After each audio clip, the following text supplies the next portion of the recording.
too. Lucky you. You happen to be watching the best show that has ever existed anywhere, the H3 Podcast. Thank you for watching. Thank you for being here. Thank you to my beautiful co-host, Ela Klein, the swag master.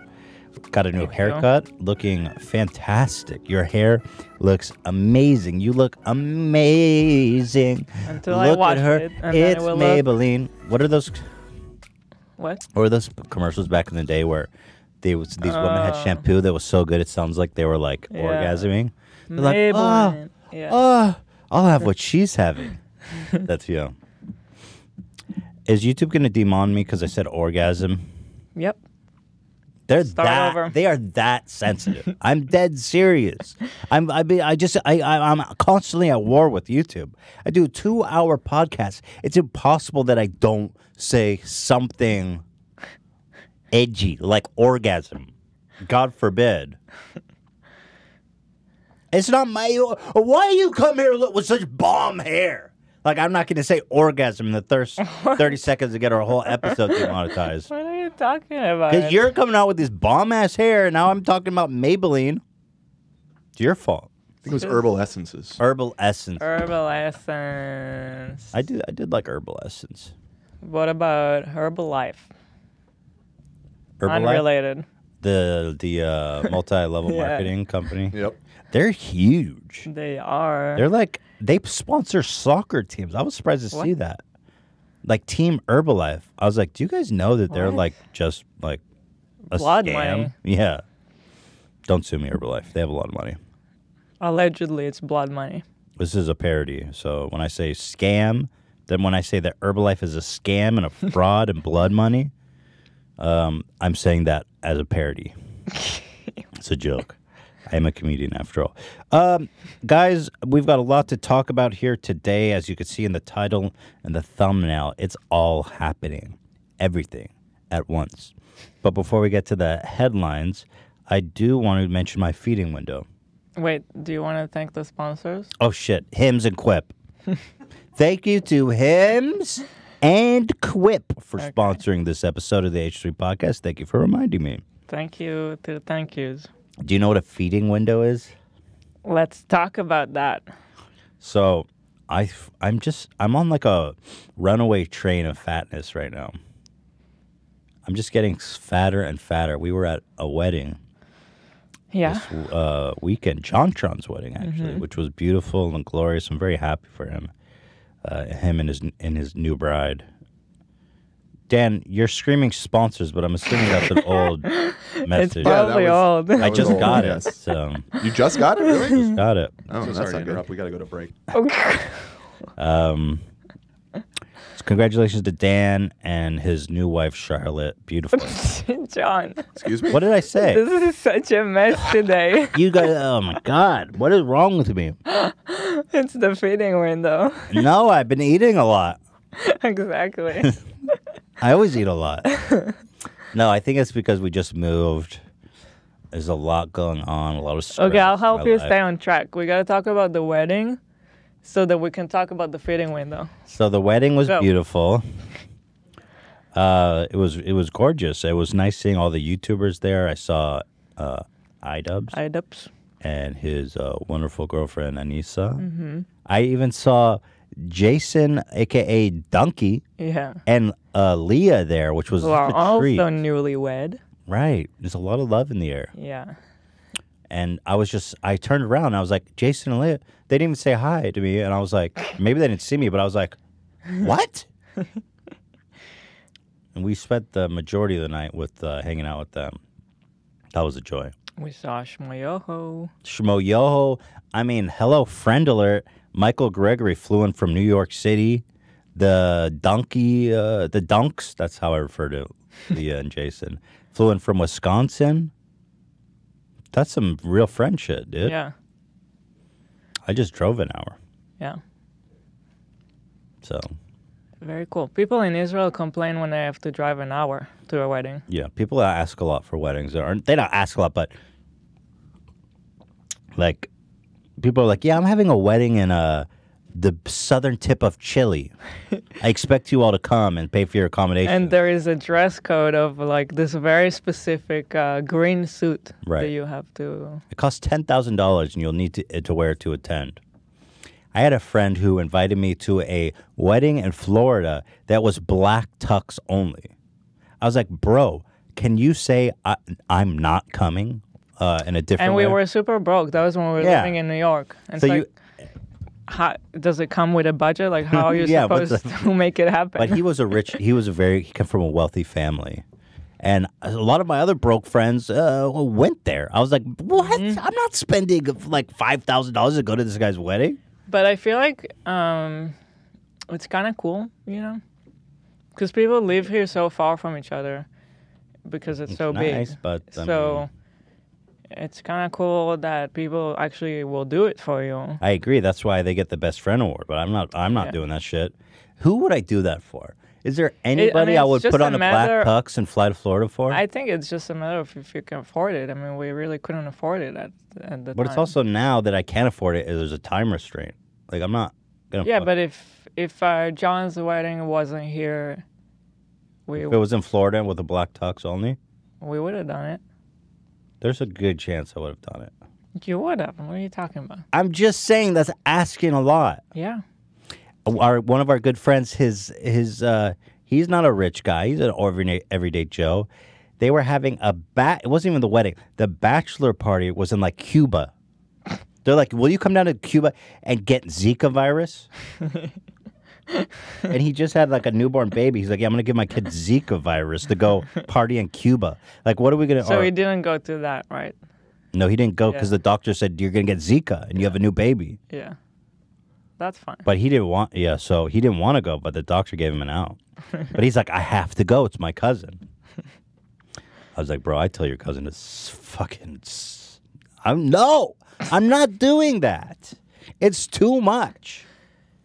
I agree with you, but it's also kind of cool. I have love and appreciation for the people who saddle up and do it. That being said, I don't think that I'm one of those people. I think you are, and you don't know it. Okay, I'll accept that because I feel like that speaks volumes to someone's character that they're willing to do that. I don't think I would be willing to do that, but the fact that you're going to give me the credit without having done it, I accept. Okay. Thank you. You're welcome. I'm having a wedding in the southern pole of Antarctica. Will you be attending? I expect you to be attending. You'll need a expedition guide, a licensed expedition guide, an oxygen you mask. have to hike 1,000 feet up. You'll need a guard to fend off polar bears. Sure, I'll make it. RSVP yes.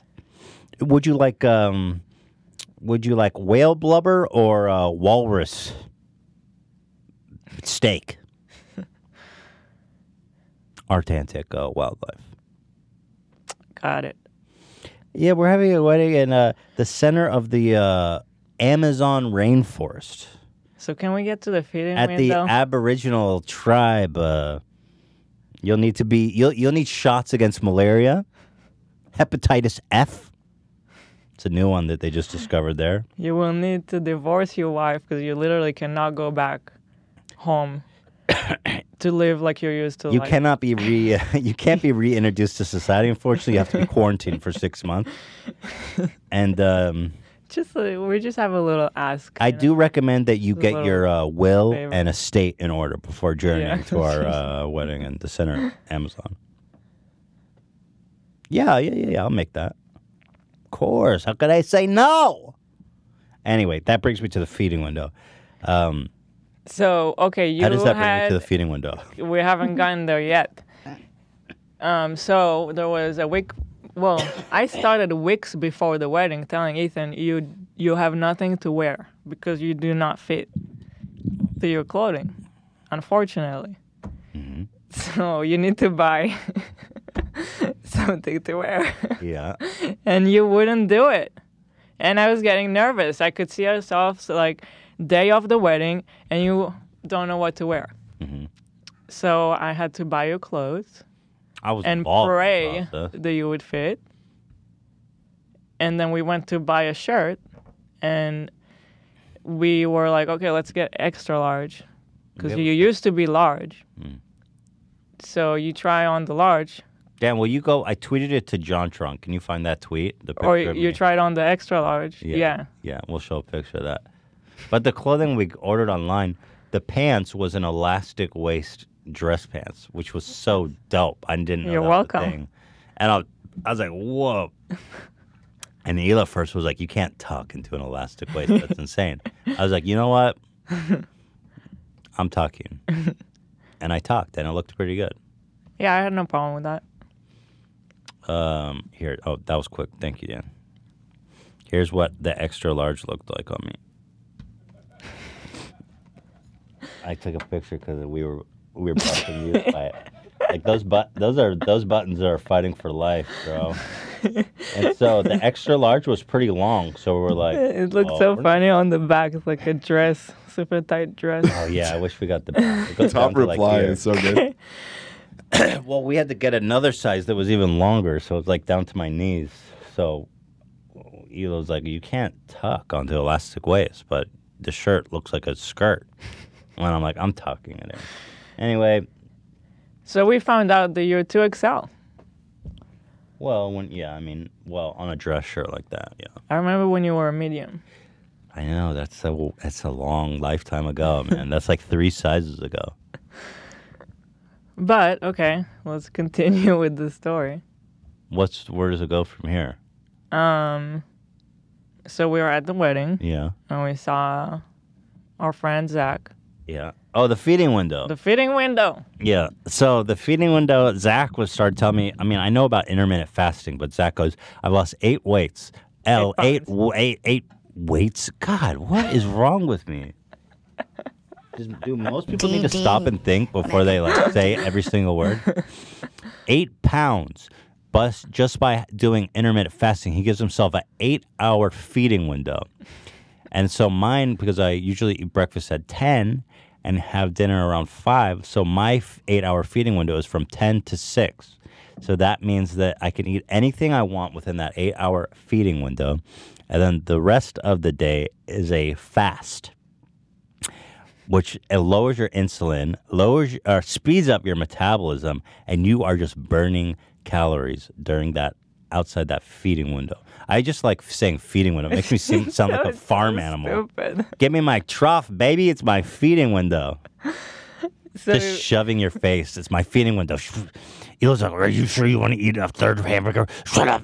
My feeding window. It's my feeding window. Give me another hamburger. I'm just like dying. But it works, dude. no, it doesn't. Well, here's where it works, I think. I'm going to try it. You don't know that it doesn't work. I know that for a fact. What? How do you Because know it's that? such bullshit. A feeding window? Yeah. No. Here's why it works. Besides that it lowers the insulin. You can't keep looking for like cheat codes. No, the reason it works, it's a mind game. You set these rules for yourself. So you say, okay, I'm only going to eat between 10 and 6. I'm going to fast the rest of the day. You're gonna you starve. You end up eating less calories. Yeah, you starve. Exactly. That's how you lose weight. How long are you gonna last? A I week? think I can live on 2 meals a day. That's not that crazy. A lot of people do that. So why do you need the window? Why not do a healthy? You give yourself rules and you stick to them. And maybe I want to eat 3 hamburgers during my window. Yeah. How about What? how about don't eat 3 hamburgers as a rule? That's too specific of a rule. How about don't eat French fries? Period. That's too specific of a rule. Would you want me to keep like 100 rules? I'll make rules for you. Yeah. I can write want a one book. rule. I can write a One book. rule to live by. To rule your world like the one ring that rules them all. Okay. The feeding window from 10 a.m. to 6 p.m. Thou shalt not eat food outside the feeding window. You're gonna end up wearing 3XL by the end of this feeding hours. Not if I stick to the fast. You said it yourself. I'll be starving. It's so bad for you, and then you'll be Who said? eating, and then Zach starving. Zach said It's not for a week. Zach says it's good. It's healthy to fast. It's good to have your Yeah, put 'cause your Because he's put studying. your insulin low. during those hours, especially with someone like me who's on the verge of being a diabetic. Is this Psychic Pebbles, Zach? Yeah. Yes, the nutritionist, the health you guru. take it.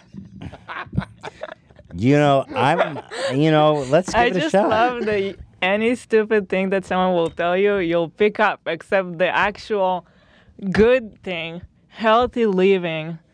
Healthy living. You need Oh, to wow. change your whole You way. sound like Rain Florence. No, I sound like a normal person that doesn't have a feeding window. Let's see what happens. We'll give it a week. Okay. We'll I'm check. over it. I'm gonna stick to the feeding window. I'm gonna stick, and then today. What's today? Tuesday. Next Tuesday, let's check in and let's see what's Okay. my status. I'm gonna weigh myself tonight, which I'm frankly not looking forward to. It's gonna be brutal, Okay. and we'll check in. The feeding window extravaganza. I'm over it. Do you guys have any weight loss tips for me? Yeah, work out. Anyone else? Impossible. That doesn't make sense, Dan. I lost 70 pounds on keto. 70? Yeah, I used to weigh almost 300 pounds. What? Really? Yeah. You were like a pretty big dude. Yeah, Huh. yeah. I was a big boy. Just keto. Like, tell me about that. Keto. It's the high fat, no carb, no sugar diet. And so, what were you eating on a daily basis? Hamburger patties, just a bunch of protein, and just stayed away Cheese? from the. Yeah, I had cheese. That sounds so unhealthy, bro. How did that work? It just did. Hamburger patties and cheese, and you lost 70 Yeah, but pounds? it just without the bread. I mean, you're good. You just don't eat the bread and you lose 70 pounds. Over what course period of time? I lost 70 pounds in the span of 6 months. Whoa! Yeah, That's a lot. I have a picture of when I was like. Can I Can I we wanna see? that? Yeah, sure. How do I see Wow. that? Listen to this Zach, not the other Zach. How do I see that picture? Well, work on that, Dan. Work on getting me Yeah, that yeah, we'll photo. send it. And in the meantime, very Yeah, much looking bread. forward to. You definitely gotta cut out bread. Not during the feeding window. Anything goes during the feeding window. Like today, after you ate your breakfast, you started snacking on bread Mm-hmm. because it's the feeding window. Mm-hmm. 8 hours to Okay. go crazy, Good luck. baby. What if I combine keto with feeding window, you know? Then we're really onto something special. Try it. All right, what else we got? God smite. Before we get into the good stuff, well, this is the good stuff, frankly. Here's a drummer that they're at a church and he's drumming his heart out. First, let me point out, he's in a little box, which, Oh, I mean, what is that? I never seen such a thing. It seems a little ridiculous. I guess it's to make the drums less loud, but I mean, just let it rip, dude. You're playing rock and roll, you know? Zach, what do you think about the drum box? The drum box. Yeah. Well, it's not the craziest thing. Sometimes they will put like a glass thing in front of a drum kit just to reduce noise. Yeah, especially in like a small Yeah. venue like that, it makes sense because the drums will just overpower everything else. Yeah. So it must be loud as hell in that little cube. Probably. Yeah. It's like being at a gun range in there. Well, anyway, God wasn't down with this dude's drumming because, as you'll see, I'll let you see for yourself, that God just dropped the cross right on this dude. It's like, see ya, bro. God's like, fuck this band. Boom, dude. He got taken out. That's like a heavy cross. Heavy falls to the cross, you know what I'm saying? And nobody helps him, too. Yeah. They're like, well, that's God's will. Nobody in the audience responds. Nobody on stage responds. Homie is literally This guy's pinned. still playing the guitar. He's pinned down under a cross, He's still playing. and nobody makes a move to help. Hero reaction. Never stop playing. Never stop playing. Even in the audience, nobody reacts. It's like too much Jesus. These guys are all They're cracked like, out on well, Jesus. I guess it was meant to be. right. If the cross falls on you, then the rule is, I think it's in the Bible, that you just let them die. God's like, peace, motherfucker. Boom. He really gets taken out. That's a heavy cross, boy. I love the guy on the right. How he So keeps late. playing. Lady notices. She's like, okay, well, Do we just continue? I mean, God is obviously smiting him. I mean, He's just gone. He's gone forever. You know that commercial back in the 90s when for Dare, they're like, this is your brain on drugs, and they crack an egg? She wouldn't have seen that growing up. Really? Nobody remembers that? No, I remember it, of course. I'm saying Hila wouldn't have seen it. I'm not asking Hila. Oh, you yeah, looked at yeah, me. for sure. So this is your It's your brain on Jesus. this is your brain on Jesus. All these people are just too much Jesus. We got the picture of Zach. I got no problem with Jesus, but too much Jesus is. Oh, we got a shirtless pic on young Zach. Nice. Let's see. That's when I Damn, started, yeah, Zach. That's when I started my weight loss journey. That's Zach, you are a crazy. big motherfucking dude. Yeah. Damn, boy, you didn't have a chin. But you look That's good really now. impressive. Yeah. Yeah. I mean, you look That's great, awesome bro. that you did that. Thank you. I need to keto my ass. I would have never. Just imagine me, what imagined I would that. look like with a chin, Hila. I look good, huh? With or without? With What? a chin. Oh, with.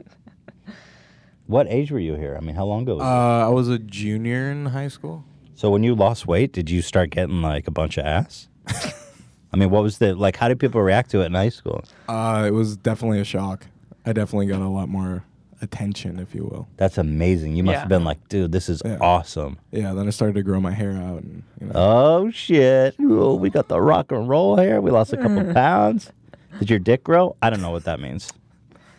it does. But because- I've heard that when you lose weight, your dick gets bigger because I guess you have more blood to go What? circulate. Yeah. I swear to God, when you get fat, your dick shrinks. No, you're right. Really? You're right. I swear to God. You're And completely that's right. not good enough reason for guys to lose weight. I feel like guys I are think it's a always good so reason. obsessed with. I think it's a great reason. You lose the fat around the I've never heard that. the fupa area. You know? Right. It looks better. Yeah, I was about to say, I don't think it actually gets bigger. It's that everything It's else in, But I recedes think in you're- back. proportion to everything else. Yeah, But I yeah. think your erection quality improves. Is that right, Zach? That for sure. You're also your life quality in general. Yeah. I think it does. Here you go. You have it here. Nice. Good for you, Zach. I'm proud of you. Thank you. And you've kept it off for a long time. Yeah, too. how haven't do had you it- maintain? I've gone up and down. I mean, my skinniest, I was like 185, which was just way too skinny for a 6'3" guy. But I'm like at 210 right now. I just maintain, eat what I want on the weekends, and then during the week, it's back to the routine. What's the routine? What is it? Yeah. We don't Just a know. lot of protein, Keto still? keto, no bread. Just I try and avoid bread. as So much you as eat? Do possible. you eat bread on the weekend? Yeah, but you got to limit yourself. No bread after breakfast. No, I actually don't have bread with breakfast. Do you eat a loaf of bread when you finish breakfast? Because that's what I did this morning. Oh my god. like a baguette or like It was like The a. feeding window. It was a little, it was like a little baguette. Did you dip it in butter? No, I would have if there was some around. That's the best. Are you kidding me? Bread dipped in butter? I'd die early for that shit. It's So explain to Ethan. He does keto, Ela. You would have said that keto's bullshit. I think it doesn't sound very healthy, but I agree that just try cutting out bread. yeah. That alone will do a lot. Are you allowed to eat vegetables on keto? Yes. You say just like steak and cheese. No, you can have vegetables, but you just gotta like avoid the sugar. So like, I don't eat a lot of fruits like apples, or they have a bunch of sugar in it. So What fruit do you eat? I occasionally have like an orange, or I love watermelon. You better watch out for the watermelon. Yeah. But Why? makes you pee. It's got it's got sugar in it, Dan. I got you. But yeah, it's just like you got to get yourself in a certain mindset, and you just got to say fucking do it. Okay, I can go keto. Keto plus feeding window equals bliss.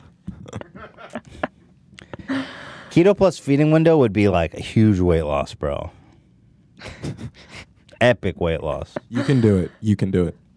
You think I should just do keto or just feeding window? Try keto for 2 weeks. See how you feel, because I guarantee you will see results. Didn't I try keto and I didn't lose weight, or I did something? I don't think you really committed to it. Yeah, you How dare you. said you were doing keto at one point, but I don't know. I don't know. Well, dude, the proof is in the pudding here with Zach. I'm motivated. There you go. This is incredible. Yeah. I'd love to get my erection quality up. It's not bad, but it's like when I was a young man, my erection was like powerful. It was like impressive, you know? Like No, sometimes I you just look don't. at your dick and you're like, good, dude. Fuck yeah, bro. No, I don't do that anymore. I was like, I was pushing to like a 3X shirt. I was like a 40 something waist. Like I just 40? Yeah, I mean, I'm not far off those measurements, my dude. You are. You don't. I mean, And I'm not. you used to be 38 in pants, and now Well, you don't really fit in those. Yeah, 38's a tight fit, to be honest. Not a super tight fit. I'm mostly upset because we used to measure clothing on Ethan too. And usually on Teddy Fresh, we have like a fit model, and we would Okay. make the samples in a size large because that's what Ethan wears. And then we could like try it on Ethan and try it on someone, even a model. Like large is kind of like a lot of people wear large. But now you messed it all up. So that's why Hila's upset. Yeah. Well, we got to do something about that. Yeah. Specifically my erection quality, though, because I want to go from like a 6 like up to an... I know I'm like 30. I don't really know what you mean by quality. Like, isn't it either that or not? You listen to this. No, dude. Quality What is is like... the quality? It's like,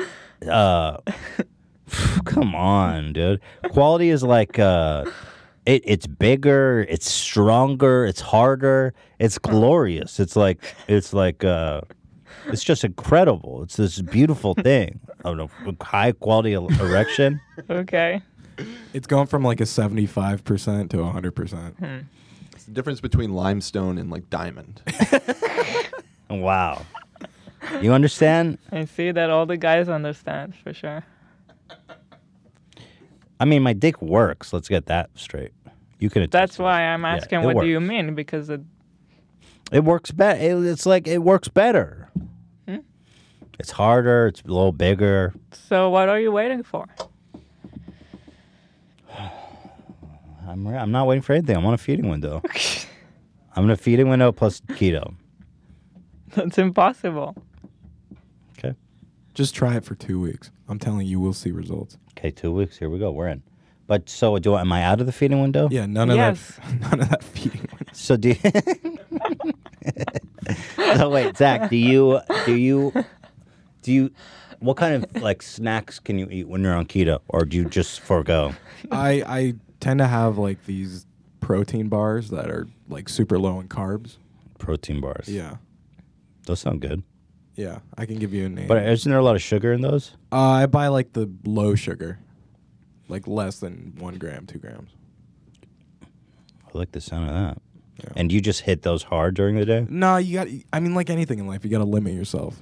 But That's I I mean, feel there's like that is your problem. there's no The- easy way. The doing it in a way that you have to limit yourself. It's keto. No carbs, lose 70 pounds. That's the rule. All right, come on. Give me a break. All right. I'm gonna do the and I can't eat fruit? That's crazy. I like fruit. You can, but not too much. Moderation. Not too much fruit.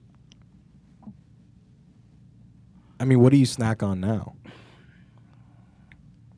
A lot of full meals. stuff. No, what do I snack on? I snack on. I don't do much snacking. I just eat big ass meals. Like last night, you goes, let's get Well, Italian. if there's cookies in the house or any kind of pastries or stuff like that, you'll Yeah, just I'll eat it all. Yeah. Ela goes, let's get Italian food. Okay. Look at the menu. Chicken with a shitload of cheese on top and marinara sauce. On the side, some vegetables and potato, a salad, and tiramisu, granted, but you ate most of it, and a shitload of bread. So you eat everything but the bread and don't touch the tiramisu. Don't touch the bread. Don't touch the tiramisu. You can have was the chicken breaded or was it just No, not breaded. So you can have the chicken, the cheese, the marinara Yeah. sauce with the veggies, And the salad. Yeah. but no. What about potato? You no eat potato? No potato. No potato. No potato. Potato kind of sucks anyway. What? You don't mean that. Well, when it comes as a side, like with chicken, No, it it kind of was so sucks. good. It was like baked and it was like soaked Okay. in the marinara. It was like insane, dude. How dare you? Okay. All right, let's go keto. 2 weeks, Zach, and I better look like I better lose. How many pounds am I supposed to lose? Like 5 pounds? I In mean, what? again, it's Because you were losing like 10 What pounds you- a month. Oh. I was losing. Yeah, I was, and I don't think it was that healthy to drop that quickly. But Yeah, that's pretty drastic. yeah, I was tired of like feeling sluggish all the time. You were like 16 years old too, right? 17. 17? Yeah. It's different at that age, you know. It's a lot easier. Okay. Agreed. Well, it's time to take a break. We didn't really talk about anything but me being fat, so hopefully that was entertaining. Let's take a break. When we come back, we're going to watch the new Star Wars trailer and lots of other stuff. We're going to talk about PewDiePie and Joker movie review. Ian, there's a drama here brewing in the podcast studio with Ian destroying the Bachelor segment. We're going to conclude that. And influencers giving out their phone numbers. That's actually just some kind of scam. And probably more about feeding windows too. So stay tuned, guys. We'll be right back. I was shocked when I heard this. Did you know that 66% of men start to lose their hair by age 35? So the minute you see your hair start to thin or the bald spots start to form, you don't wait. You never want to hear it's too late. It's 2019. Hims can connect you to the medicine and science to help you do something about keeping that beautiful, luscious hair in your head where it belongs. Hims is helping guys be the best versions of themselves with FDA-approved products. And the best part is you don't have to make that awkward in-person doctor's visit or wait in a pharmacy line. Just answer a few quick questions online, and a licensed physician will review and determine if a prescription is right for you. I recommend checking them out before it's too late and you have officially gone bald and you're just a bald dude. There's two people in this world, bald dudes and dudes with hair. Which one do you want to be? Right, Hila? No. Oh, maybe it's too harsh, but I think balding looks distinguished. But obviously, some people prefer to keep their hair. What? Hila's saying this is off the rails. Let's go back to the script. Right now, my listeners can get started with the Hims Complete Hair Kit for just $5 while supplies last. Go to 4hims.com/H3. That's 4hims.com/H3. Now, here's the disclaimer that I have to read. I'm going to read it really fast, like a radio guide. Prescriptions are subject to doctor's approval and required online consultation with the physician will be determined if the prescription is appropriate. See website for all details and safety information. Do you think that passes? Not so good. Prescriptions are subject to doctor approval and requires an online consultation with a physician who will determine if a prescription is appropriate. See website for full details and safety information. Better. Okay. Thank you. Do you want to know what makes the ultimate toothbrush? Yep. Is it Brussels that harm your gums? Nope. Is it Brussels that are soft and give love to your gums? Yep. Is it a toothbrush pulsates, which dentists recommend? Yep. Is it a non-pulsating toothbrush? Nope. Yeah, exactly. Thank you. We're talking about Quip, the ultimate toothbrush technology, packed into a little tube, cleans your mouth to an extraordinary degree, all for the little starting price of $25. Yup. Yep. Quip sensitive vibrations with a built-in timer, gentle guide brush for dentist. Did I have a stroke? For dentist recommended 2 minutes with 30-second pulses, ensuring an even clean. Quip automatically delivers brush heads to you every 3 months for clean new bristles right on schedule. The sleek, intuitive design is simple to use and comes with a travel cap that doubles as a mirror mount. These thoughtful features make brushing something you actually want to do twice every day. Good habits matter to live a healthier life. So help form fresh oral habits with Quip. Quip starts at just $25, and you'll get your first refill at getquip.com/H3. One more time, baby. It's a simple way to support our show and start brushing better, but you have to go to getquip.com/H3, and you get your first refill pack for Free. Yes, that's right. So go right now to getquip.com/H3 to get the Quip Dream. You're going to put a dream tube in your mouth. It's going to vibrate and pulse. It's going to be fucking awesome, dude. Yes. Welcome back to the greatest show that's ever existed. Out of breath, just ran back from the bathroom. I thought we had more time than that, and Dan sticks his head out the door, and he's like, and I'm all the way down the hall at the bathroom, and he goes, 30 seconds. So I go on an all-out sprint. Ian's with me. It's like storming the beaches of Normandy out there. Now I'm winded. Salt Bay riding the meat hook. This guy's Salt Bay, man. I don't know why he gets all the love and our favorite Turkish chef gets no respect. I mean, this is the kind of content you can expect from Salt Bay. And go ahead and explain this to me if you can. Dude is just on a meat hook. And with a knife, a finger or a knife? Appears to be a knife. How did this happen? Nothing happened. We're back, dude. What? We're live. Was this a short break? It was like 4 minutes, but Weird. it went by quick. Describe to me what Salt Bay is doing here. First of all, that meat hits that corner real hard. This Jackie Chan? But he just stabs it, jumps off the hook. Like, bro, you're not supposed to stab the meat. It's on a freaking... It's in a refrigerating room. Why are you just stabbing a carcass, bro? It's not cooking. So epic. He doesn't even take the hard turn. He's a pussy. You see how hard that meat turned? And he bailed before the hard turn, which is what I wanted to see Salt Bay go for the ride of his life. Mm-hmm. So that's the kind of high-quality content you can expect from Salt Bay. What was that? What is he was that, doing? Ian said it was off the hook. Off the hook. Thank you, Ian. Yo. Why didn't you say that on the mic? He just muttered it under his breath. And I felt gotta like pee so bad. Ian, why? You got to contribute to the show. If you got gaffes, if you got one-liners, please, open your mic and say it. That's true. Kim Jong-un on a white horse. This was pretty epic. The glorious leader of North Korea. The last horse left in North Korea that hasn't been eaten yet. Kim Jong-un. Look at his face on the first picture. This guy is such a ding-dong, bro. How is this guy the glorious leader? There's literally nothing glorious about this dude. First of all, what's with the supercut? That's like a $10 haircut. It's like a box, and then he's got 2 little hooks on the side. Yeah, what is that? He got so fat, bro, when he became the glorious leader. Have you seen him young? No.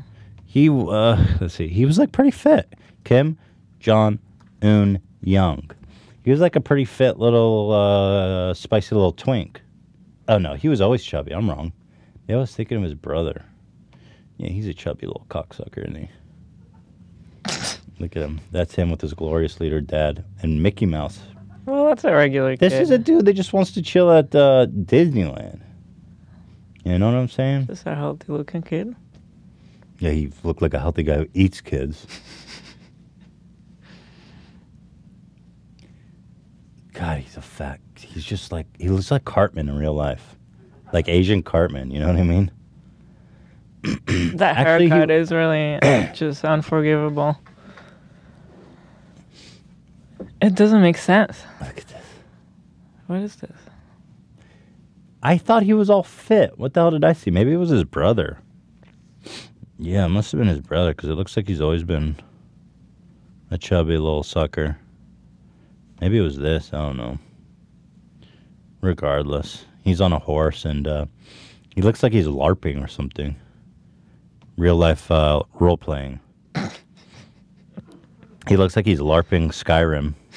He's on a mission. reminds me of Bro, that. on the next The Little Pony, My Little Pony role playing girl from My Strange Addiction. oh, you think he's pony fetish? It looks like that. It just reminds me. Also, his horse is like all like fantasied out too. Like, he looks like he's on his way to slay some ogres. Shadowfax. But he is the ogre. Shadowfax. Thank you, Dan. That's a Lord of the Rings reference for all you nerds out there.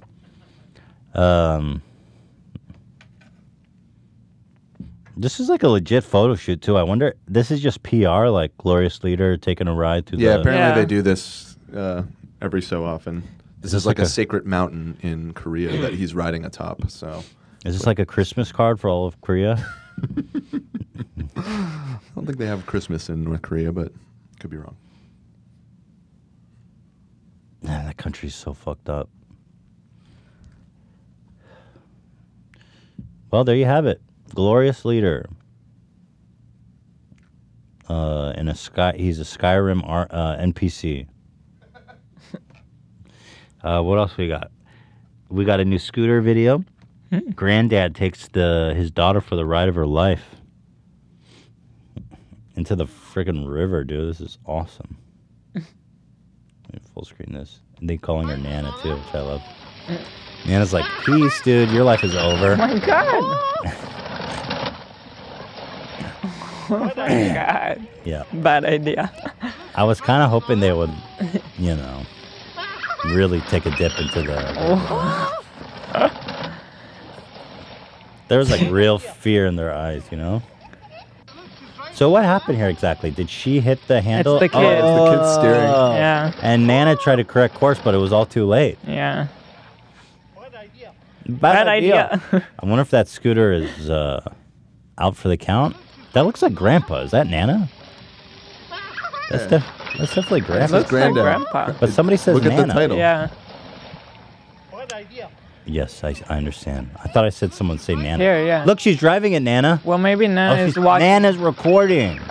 or watching. Yeah, fantastic. I'm telling you guys, scooters are dangerous. You saw what happened to Bobby Lee. Scooter in the wrong hands can be a true danger. This one you guys will enjoy. Scumbag of the Decade Award. This is a coveted new category here on the H3 podcast. I saw this today. Scumbag of the Decade. Now, this is a famous Brazilian singer who came to Los Angeles for a gig, went to Disneyland. And the first thing he does at Disneyland, I'm going to show you the video he posted to Instagram. He goes, this is what he says in Portuguese, so you understand what he's saying. He says, just arrived at Disney, bro. Check this out.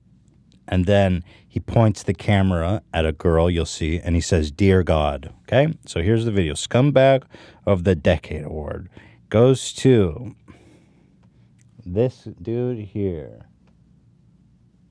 You are really not going to like this. I was floored by this. This guy's like a grown-ass man. And a public figure, no less. It's a girl with cancer with fake hair. Oh. At Disneyland, my dudes. God, I can't watch this. What is wrong with you, bro? That's so crazy. So...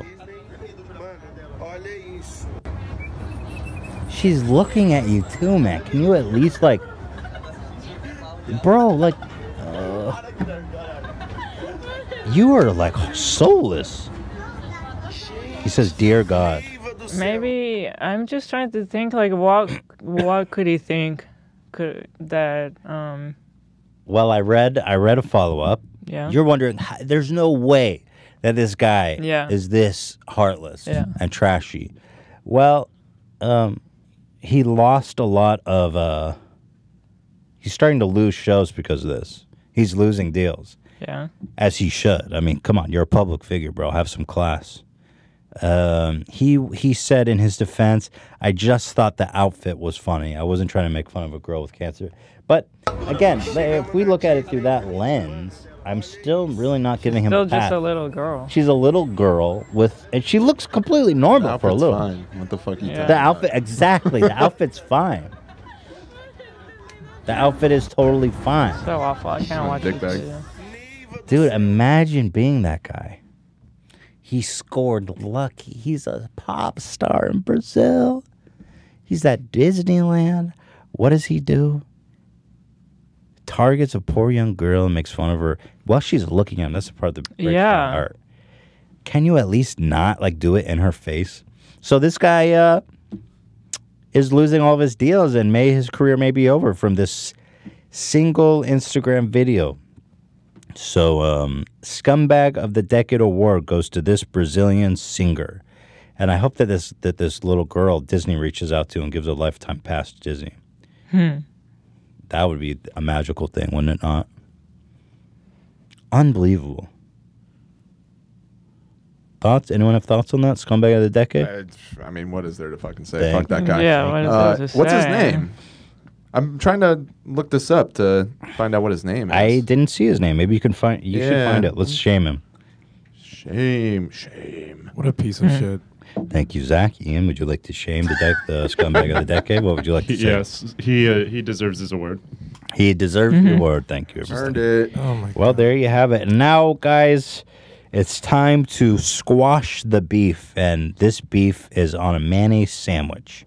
Ian, the intern, as you may all know, recently was the center of a drama here on the H3 podcast, the greatest show ever made, because we had put together an entire segment to find Ian true love.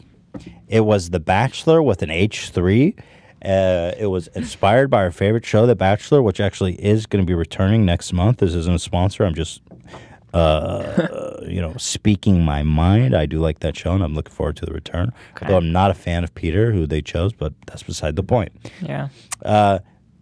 Ian, we set him up. We had 2 finalists and a third wild card, I found out, had approached him in the DMs.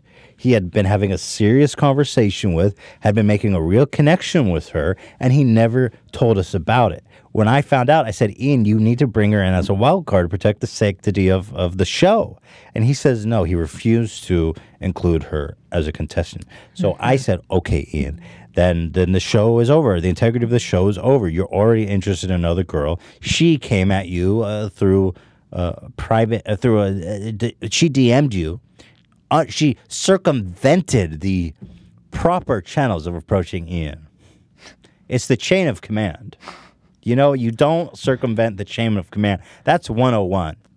Do you know that, Ian? You do not circumvent the chain of command. Don't answer that. Wait, you'll have your turn. And so we had a falling out. There was huge drama, and we had a falling out. I'm going to be honest. There was lots of memes even on the podcast, which I enjoyed seeing. I was happy to see that. Also, I do want to have an H3 podcast and meme corner. So if you guys enjoy these memes, keep submitting them to the H3 Productions subreddit because these are fantastic. Oh, wait, this came too early. Did you see that, Ian? No, he's standing up right now, actually. Getting ready to go in. So here's some of the memes. Today's podcast, when they started talking about The Bachelor, Ethan and Hila screaming, Zach screaming, Ian crying, and Dan. What does that convey, Dan, the cat? It was just eating the chips. Not Oh, giving a yeah, shit. he was eating the tit. Yeah, that's true. 5,000 points. I'd love to see you all engaged with the podcast. This one was great. Yeah, I love that too. Let me get this scumbag off the. Let me get him off the TV. We got another one here. There was actually a lot of powerful memes here. Here we go. The family meeting. Dan, Mama, Papa, salaried employee, and Ian. Sacred 8 bachelor rules. That's right. That's right. And then got the sea salt vinegar. Oh yeah, how could I forget? They photoshopped the chips in for Dan. Oh man, that's great. And then finally, we have another one. Here we go. DM girl, Ian, H3 dating show contestant. Which is spot on, Ian. How do you respond to this? Well, you're gonna have to call him in. Yeah. Okay. Why don't you come in already, Ian, while I'm looking at these memes? And here comes Ian, the salaried employee. So there's that. He's made $1 from this show officially.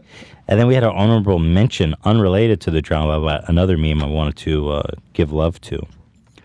This is a meme that references how I say nobody's listening. It says, nobody's listening to what past 45 minutes, Ethan. Impossible. Well, that's true. We're about that moment now. So thank you to everyone who stuck around. And there's probably nobody listening anyway, but let's push on. So Ian comes to me. Now, we found a way to squash the beef. Now, Ian, how are you feeling after our last episode? Level with me. I'm ready for this all to be over, like really bad. So, I've drafted up a contract that essentially requires this to be fully done and never mentioned again. Okay. So if you want to just take a look at that. I will. I haven't seen this before. Okay. But what Ian approached me with, and I just want to stress that this isn't my idea, and I would never propose this to poor young Ian. You were so excited. You jumped on it instantly. Yeah, sure. I mean, you brought it. I would never put you up to it. I was backed into a corner a little bit, I think. I not really. I mean, not you. Did you not propose this to me? Because yes or no? I figured yes or no. I had to come with something Okay. that you guys would accept. And this seems And to we be, did. And you did. I had to. It was a Did you Hail propose Mary. this? Yes Yes. or no? Okay. You had to come up with an offer we couldn't resist. Exactly. It had to be tantalizing. Ian said to me, he said, if you promise not to ever, if you promise to drop that Bachelor season of Ian, It's and in the- Ian the Well, salaried let's read employee. the agreement. Oh, I haven't seen it yet. I have a feeling I'll be making some amendments to this. No, but we'll it's see. fairly, It's fairly fair? straightforward. Okay, Yeah, good. yeah. I don't have my lawyer here. I might have to forward this. I think just don't even read it. I think you should just sign it. No, come on. I've been around the Impossible. block. Anyway, he says to me, if I eat a jar of mayonnaise, will you leave this alone? I said, Ian. And never talk about it again. I said, Ian, I love you, Right? That was part Yes, of the deal. that's part of the contract. and I accept your terms. I knew you would. But here's where it gets a little. Already we have But some let's, conflict. uh, Well, hold on. We're all dying to read. I'm sure This is all outlined in the contract. Okay. He comes at me with, and again with this tiny jar. He went and chose a tiny jar. Now, by the way, Zach has already set the precedent for what eating a jar of mayonnaise is on this show. We have a precedent for what a jar of mayonnaise means. It's a full-size jar. So you come at me with this little shit. By the way, Best Foods. This is the real deal. This is good mayonnaise. This isn't even like off-brand. Okay. Uh-huh.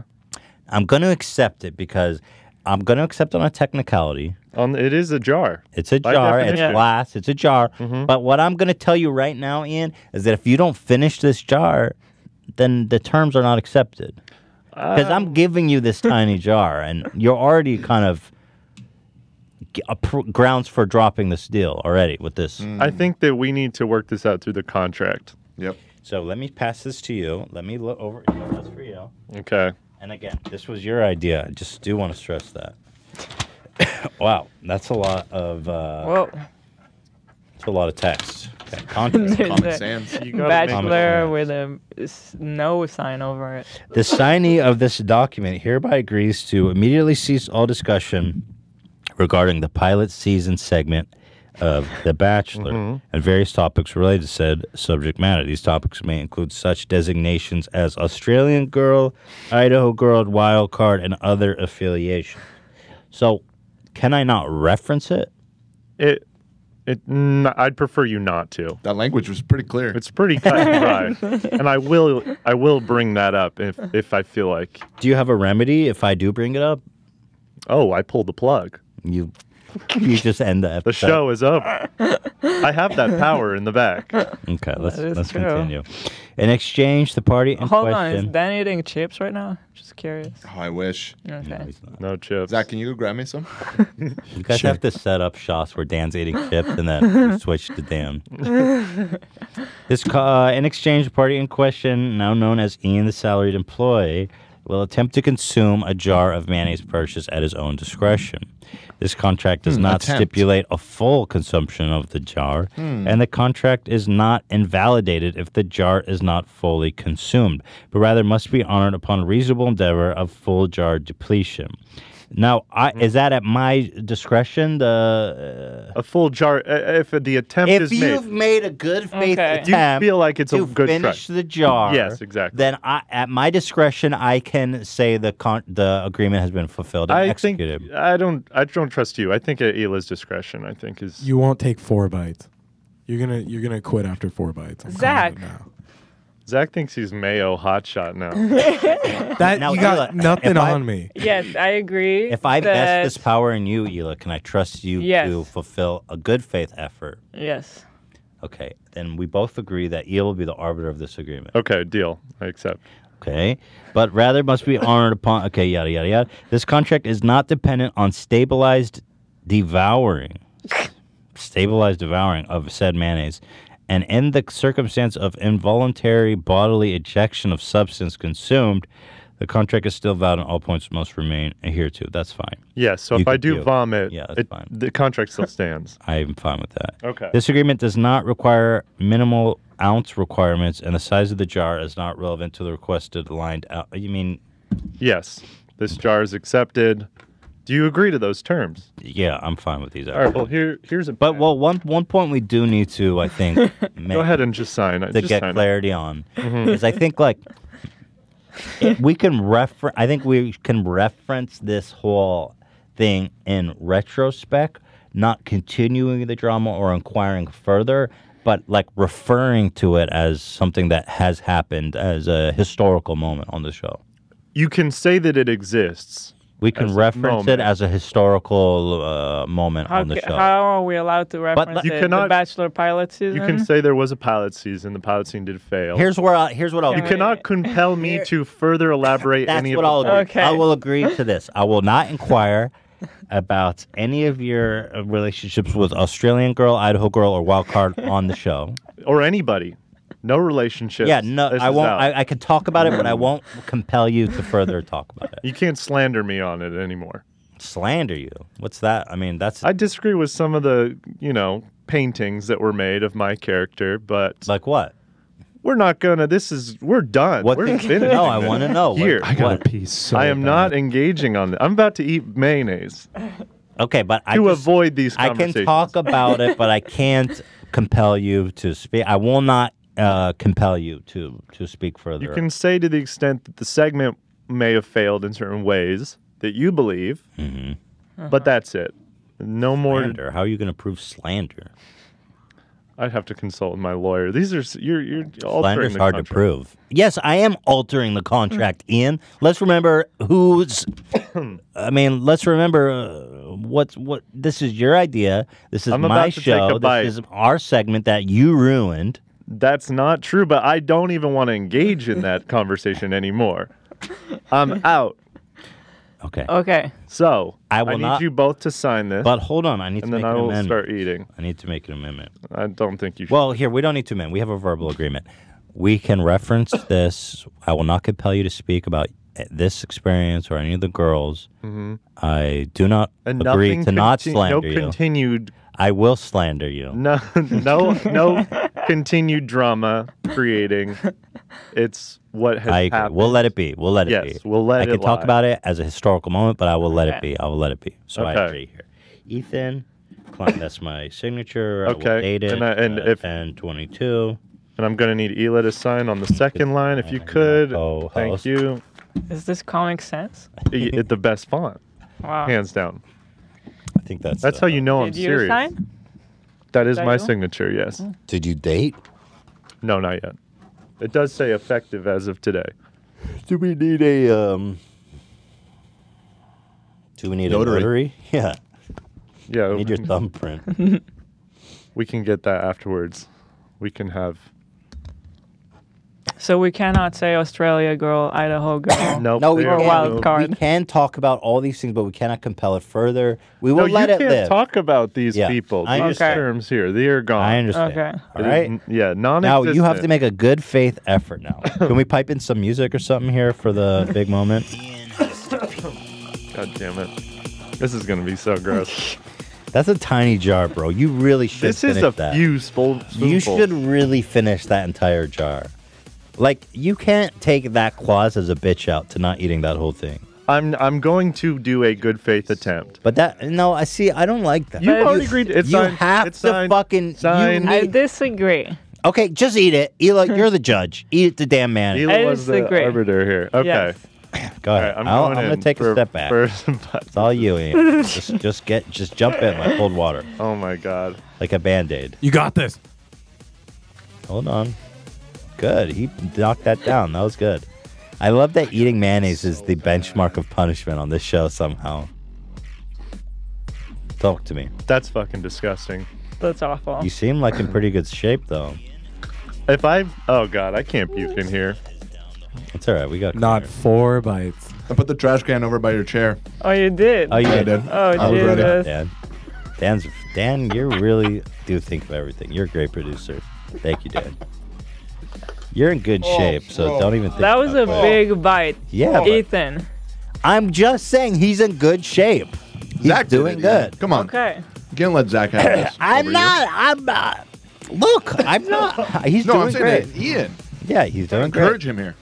Yeah, you're doing great. You're right. I should nailing encourage it. you. You're Nailing doing it, fucking dude. awesome. You're knocking those down. I'm You're feeling it. You're putting Zach to shame, bro. Actually, come you are. on. Did Zach drink Zach, water? honestly- Did we have liquid here? You can have water.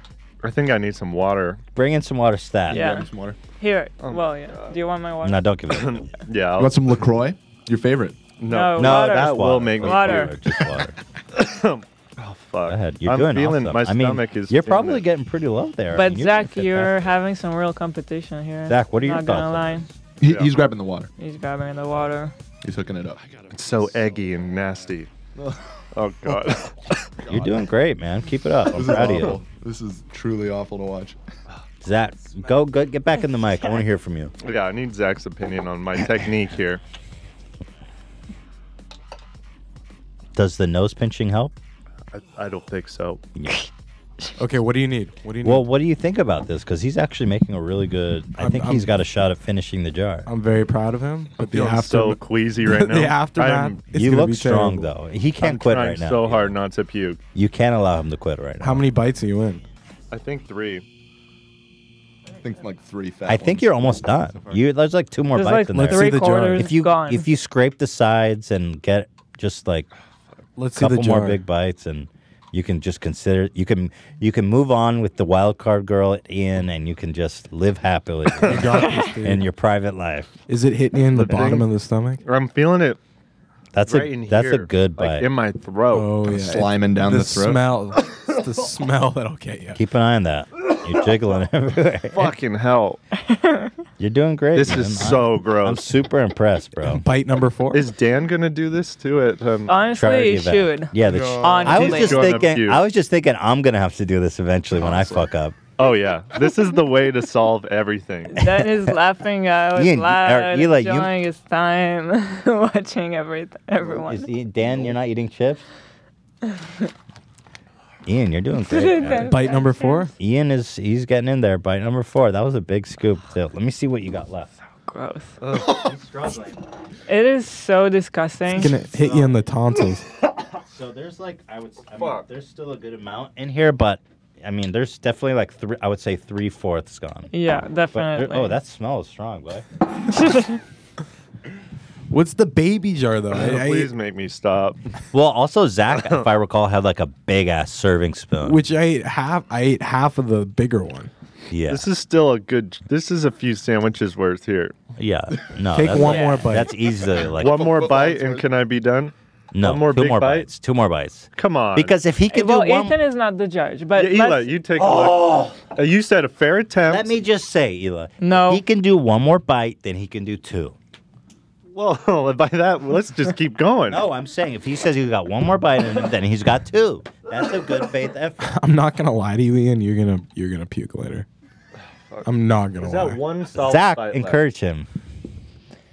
There are like one is the majority, and then there's like another little one. But Ian, Hila, he can do it. Ian, you can do left? it. She seems to be accepting one bite. She didn't give a verdict. I'm accepting one bite. Try- But make sure it's big. Let's see the size of It's it. pretty much gone. Okay, that's a which big is one. It's pretty insane. much empty. Well, not. Honestly, Oh. I think you ate more than Zach did. Hold on. Where are you going? You With getting- this I'm bite. getting a. Okay. Oh yeah. Get that in there. Get that in there before it falls. Hurry. Oh shit. Don't plug your nose. Do you Just really put it think he in. ate more than Zach? I do. I gotta plug my nose. I got it. Nope. Do He it. could plug his nose, Zach. Nailed it. Good job, Ian. I'm proud of you, man. You earned this. You earned this, dude. Proud of you, kid. You earned this. You earned this, baby. Unbelievable. The culmination of the Bachelor Season 1 pilot comes to an end with Ian eating a small jar of mayonnaise. Who could have seen this coming, folks? What a twist. Nobody. You never know what's going to happen in The Bachelor. You might find true love, and you might find the inside of a Best Foods mayonnaise jar. So congratulations to Ian. We're very proud All of right. Ian. All right. I can't believe you did this. I'm taking this. Talk to me. How are you feeling? Wait, don't step out yet. Talk I to me. feel really gross. I feel like a, Did you have trouble with that He's last so fight? bad. that one was hitting me. Does it go down easy, or like does it stick in I'm your getting throat? like little. You're gonna puke. I'm tasting it so strong. Really? You're Yeah. gonna puke. Now, do you like? I feel like a sandwich right now that's just lathered up on You my better go eat some inside. bread and meat to balance your That stomach. was really gross. The smell alone is awful. Okay, I gotta go. All right, thank you. Well, We're that proud was of you. amazing. Yeah. And Thank you. I appreciate this. You're lucky Ela was the judge. Thank you, Ela. I'll get this out of here. But I mean, you definitely made a good faith effort. You didn't bitch out. I'll give you that credit. So there you go. Mum's the word on The Bachelor. And I want to stress to everyone who thinks I'm being cruel, or let's say, you're not allowed to make your employees eat mayonnaise as a punishment. Mm-hmm. Well, it was his idea. Okay. Can we get a Uh-oh. shot of Ian? I hear him coughing backstage. Can we get any updates? How's he? Oh, he's fine. it's fine. Yeah, he's fine. Cool. That was exciting. Is this the best show on earth, or what? Do we always have something going on here in the HU Podcast Studio? This is the greatest show ever made. I'll say that every time. You don't need to soundbite me. Wow. So You think he ate more than me? I don't think so. I think that's impossible that he ate more than Zach. I mean, it was impressive, and I give him all this credit in the world. But I'm Zach, gonna have to rewatch. Zach hit a full jar of mayonnaise with a serving spoon. But he didn't finish it. No, but that thing was like a quarter of the size. Zach was going way more aggressive And on it too. he hit like six Yeah, he was like- servings. Yeah, Okay. Zach He was was. shoveling that shit. I give Ian a lot of credit though. Yeah, I'm very proud of him. I think Disgusting. Zach is still the mayonnaise champ. But Ian's the mayonnaise prince. What am I going to do that I'm going to have to eat a jar of mayonnaise to make up for? Hila, you too. And Dan.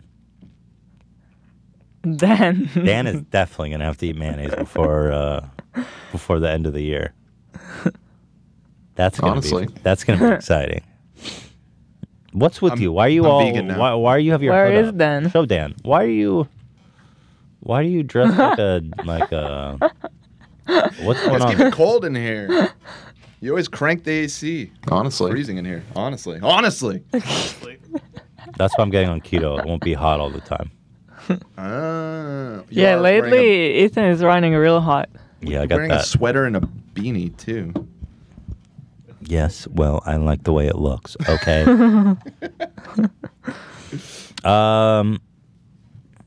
We didn't watch the new Star Wars trailer. Let's watch this. Everyone's hyped about the new Star Wars. Wait, you gonna put it on? Yeah. It's gonna get us. Dang. You can't claim me for showing the fucking trailer that you want everyone to watch. Do you agree? I agree that it doesn't make any sense. They're totally gonna ding us. Well, I'll dispute that shit all the way to fucking Valhalla. All right. I mean, Maybe I shouldn't show We it. can also skip it. It's always somebody's gonna claim this episode. Someone always claims the episode. True. If it's not three we beats still live, didn't get to the main stories. you want to just cut to the chase. But people want to know what we think about the Star Wars trailer. They do. Yes, man, it's Star Wars. I'll tell you, I don't care why people care about trailers so much. Hila, That's what I think. stop. Stop with the cynicism. Oh, what the hell? I don't get the trailer hype. Well, if In you see it- general. if you there's a movie you're super excited about, you get a little teaser about what it's about. It's exciting. Hila, I like trailers. Let's watch. So just update the last one. Luke Skywalker drank some purple tit milk, and Princess Leia went for a spacewalk. I think it was widely held to be bad. The last one. Can we all agree on that?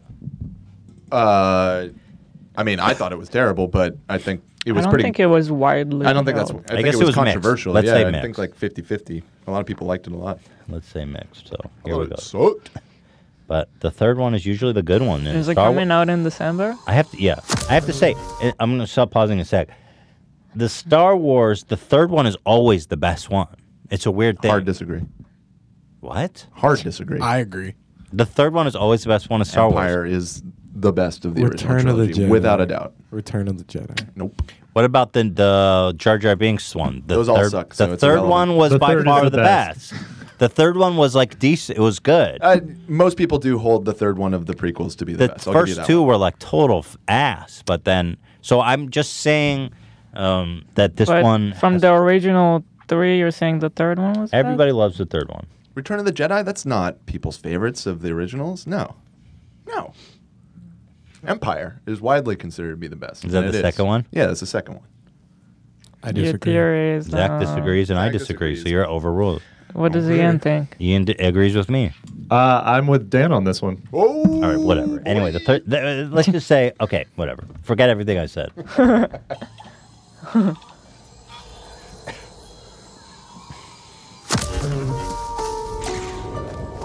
It's an instinct. A feeling. The Force brought us together.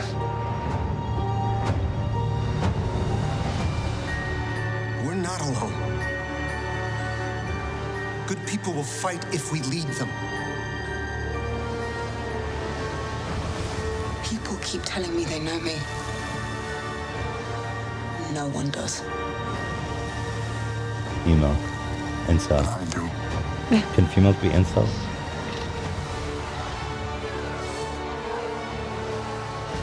Long have I waited, Healthy boy. and now you're coming together.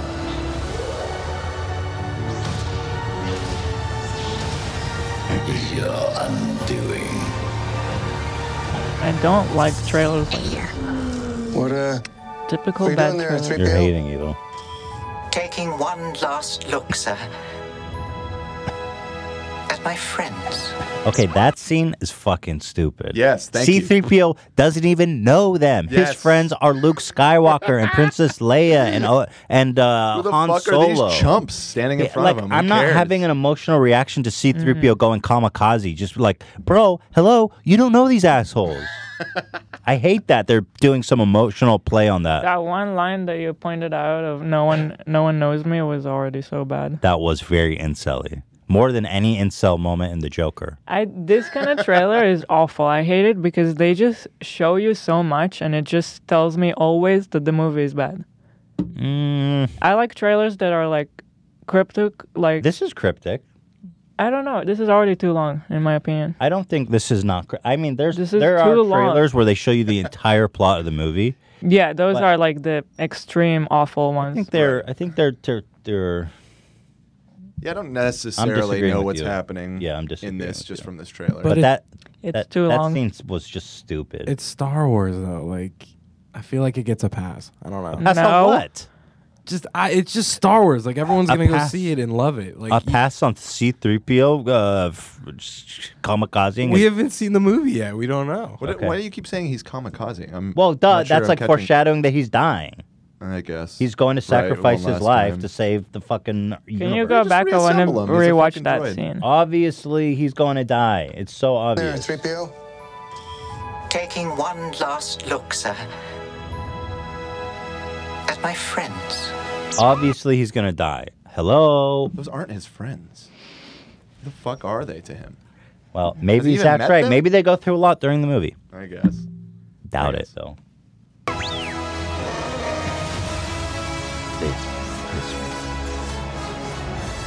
Confronting fear. It's the We're destiny gonna get CG Leia in this movie He too. looks good in that thing. I mean, I guess that must have been real. Your destiny. The saga will end something tells me that's bullshit.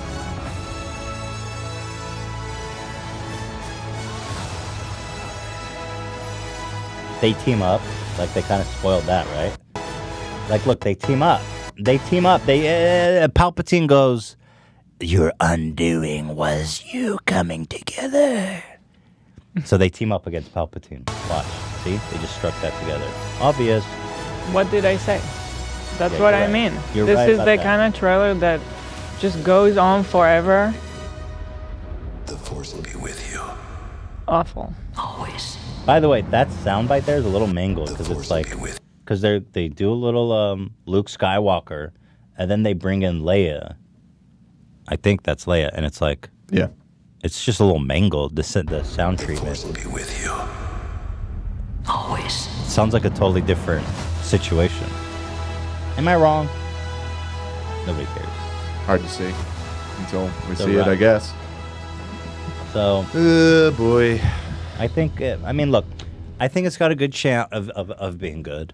I think that the last one was truly and honestly and horrifically just awful.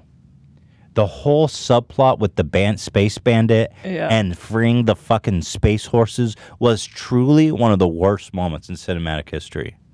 And I mean that, and I was was I was just so deeply pointless. offended. I hated every minute of that. But if we are talking about trailers and just rate it as a trailer, this is a very awful trailer. I disagree. I think it's fine. That's- 7. It's not a Star Wars trailer. It's like a typical bullshit. I will tell you this, Hila, the writer and director changed on this film. Actually, it's the one who did the first one, right, Dan? Yeah. So the first one I loved, the second one I hated, and the third one is the guy who made the first one. Correct. It's So J.J. Abrams. So yeah, so that's promising. But I'm not talking about the movie. I'm talking about the trailer. I He's judging it think on the the basis trailer's of fine. a trailer. I mean, I'm gonna watch. I'm it. in the middle. It's a basic trailer. It's definitely not Well, as it's- hype as. I mean, I actually think the trailer. I hated the last movie, but I thought the trailer for the last movie was pretty good. Like it had me excited for it. And this one, I definitely feel. I don't know. I'm seeing it. We're all watching that. I'm going at midnight. I mean, come on. Yeah, come on. I already have my ticket. No, I'm gonna watch it. That's that Star Wars I swag, man. think this is sparking a conversation that I am personally passionate about. Trailers. Yeah. I feel you on that. Most trailers do suck and give away Most too of much them suck, and this is so basic for Star Wars. Well, we saw They Joker. should have a better trailer. We saw Joker. What was that movie where they gave away the entire plot? It's Yeah, crazy. it It's was like crazy. It's like Vin Diesel was a detective who lost his whole family and then went on revenge, but then found a friend who changed his life and fell in love, and he got his revenge. It's like, oh shit. Is it Bloodshot? Is that Oh, what I it's saw, called? Bloodshot looks cool actually.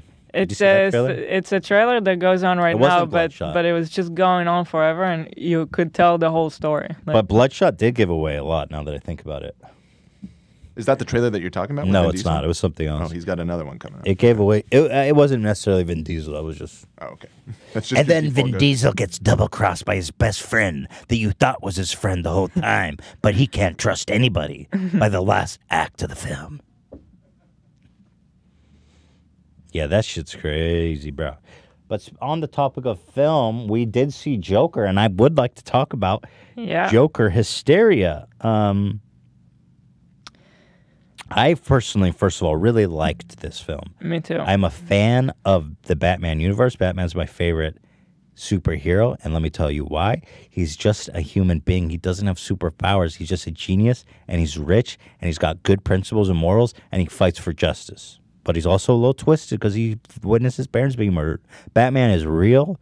He's epic, and I love Gotham, and I love the whole Batman universe. Okay? Now, Joker, I thought... I've always loved Joker too on its own. I mean, such a great character. Joker probably is one of the, if not greatest, comic book villains. I mean, most iconic, even in just popular culture, right? Joker is just awesome, and nobody's ever really tackled a Joker origin story. It's always remained a total mystery. And what this movie attempts to do is tell an origin story about Joker. Now we have to remember that this movie, because it tries to take a realistic look into the life of this man who becomes Joker. It's in Gotham City. We are in a comic book setting. Of Gotham is this, just the city is in ruin. It's like over the top, just oppressive. It's like everything bad about Metropolis in New York, because it's really set in New York, times 50.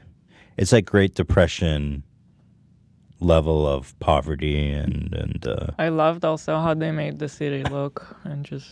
It was obviously New York, but you felt like you were in Gotham City, which is awesome. And then what was really... I'm trying not to give away major spoilers. So if you haven't seen the movie, I think I'll try my best not to give away major spoilers. But what I love the most about this film is that... So it's a lot about Bruce Wayne's father, Thomas Wayne.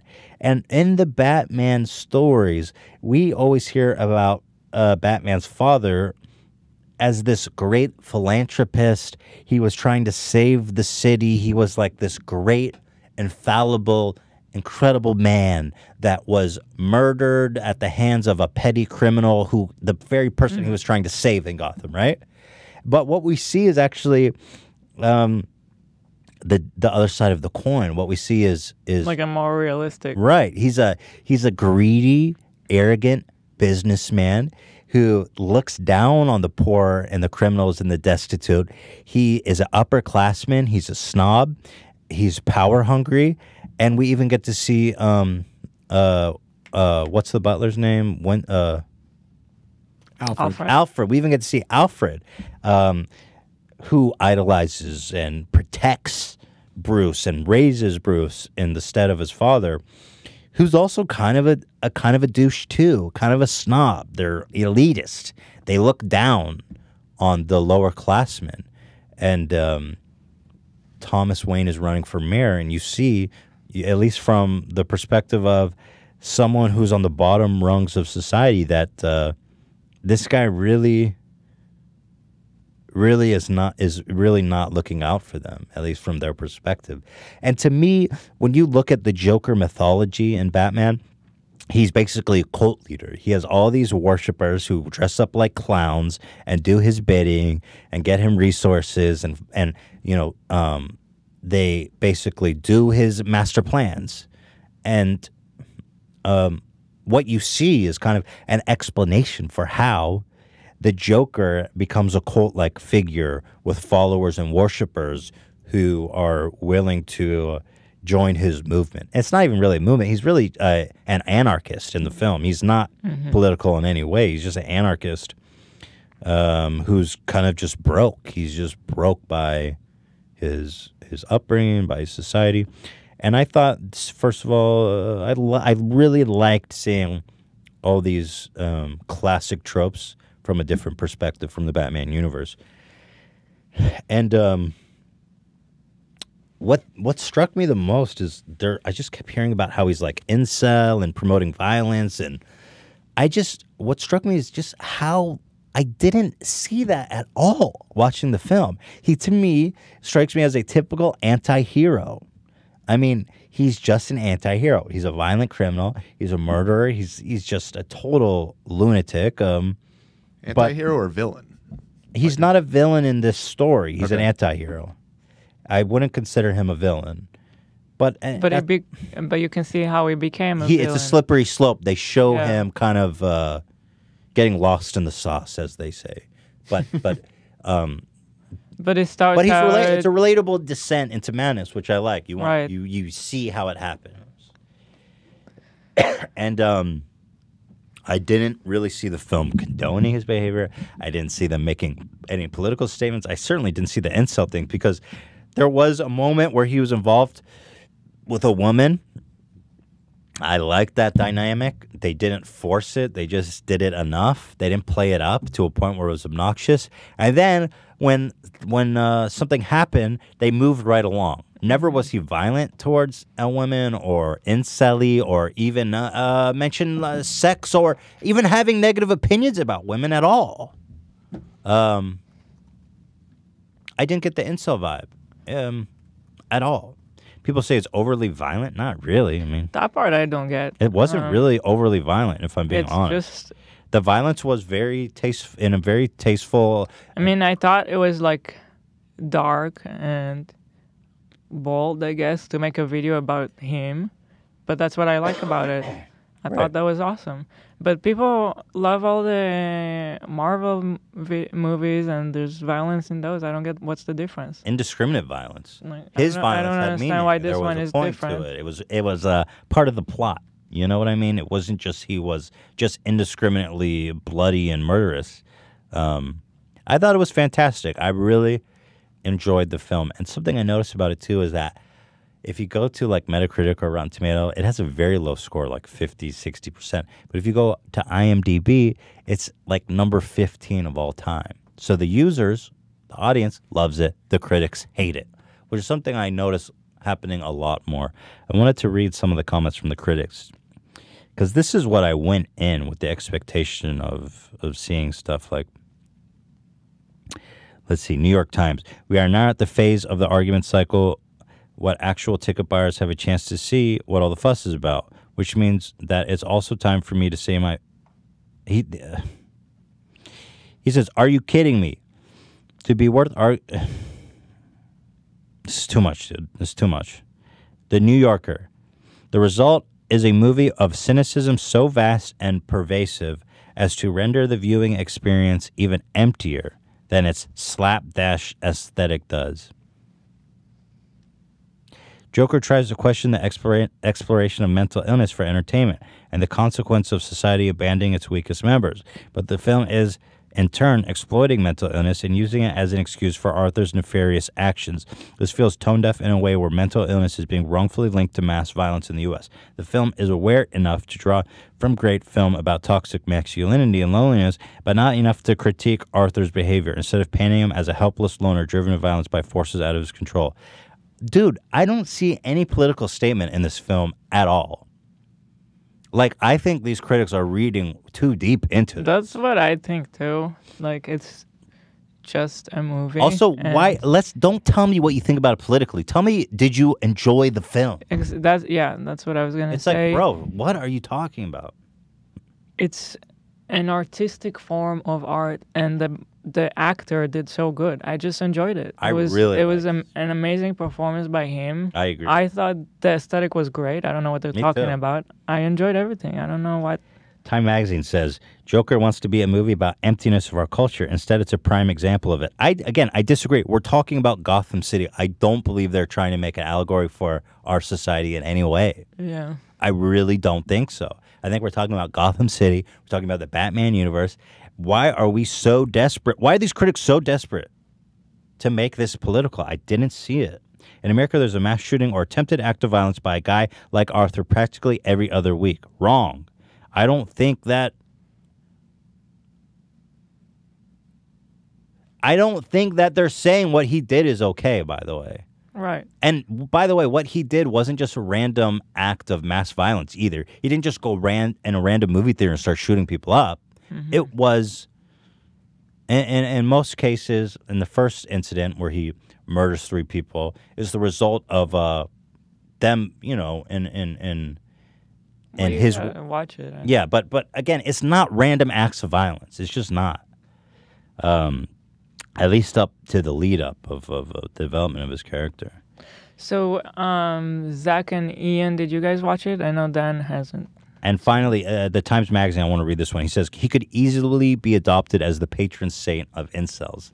That's so stupid. And, I feel bad for Joaquin Phoenix because and the director, they're catching shit.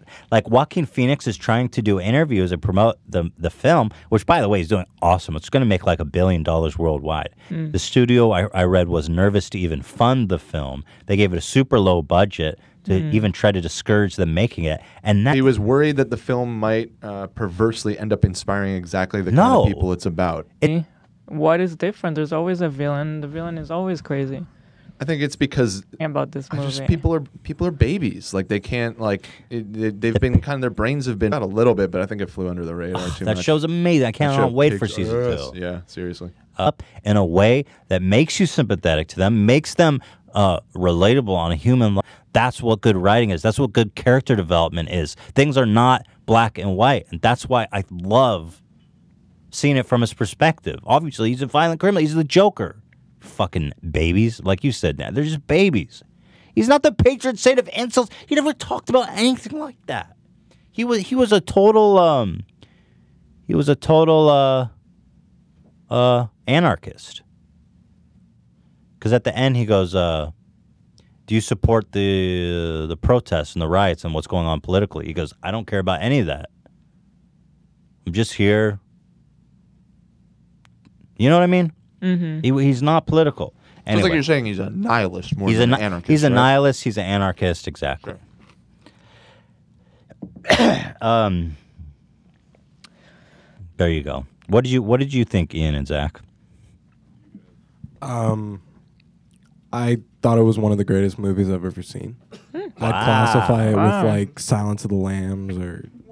I thoroughly enjoyed that film. I did too, to be honest. With the music, and it was amazing. I agree. I thought it was great. I was fully satisfied by the conclusion of that film.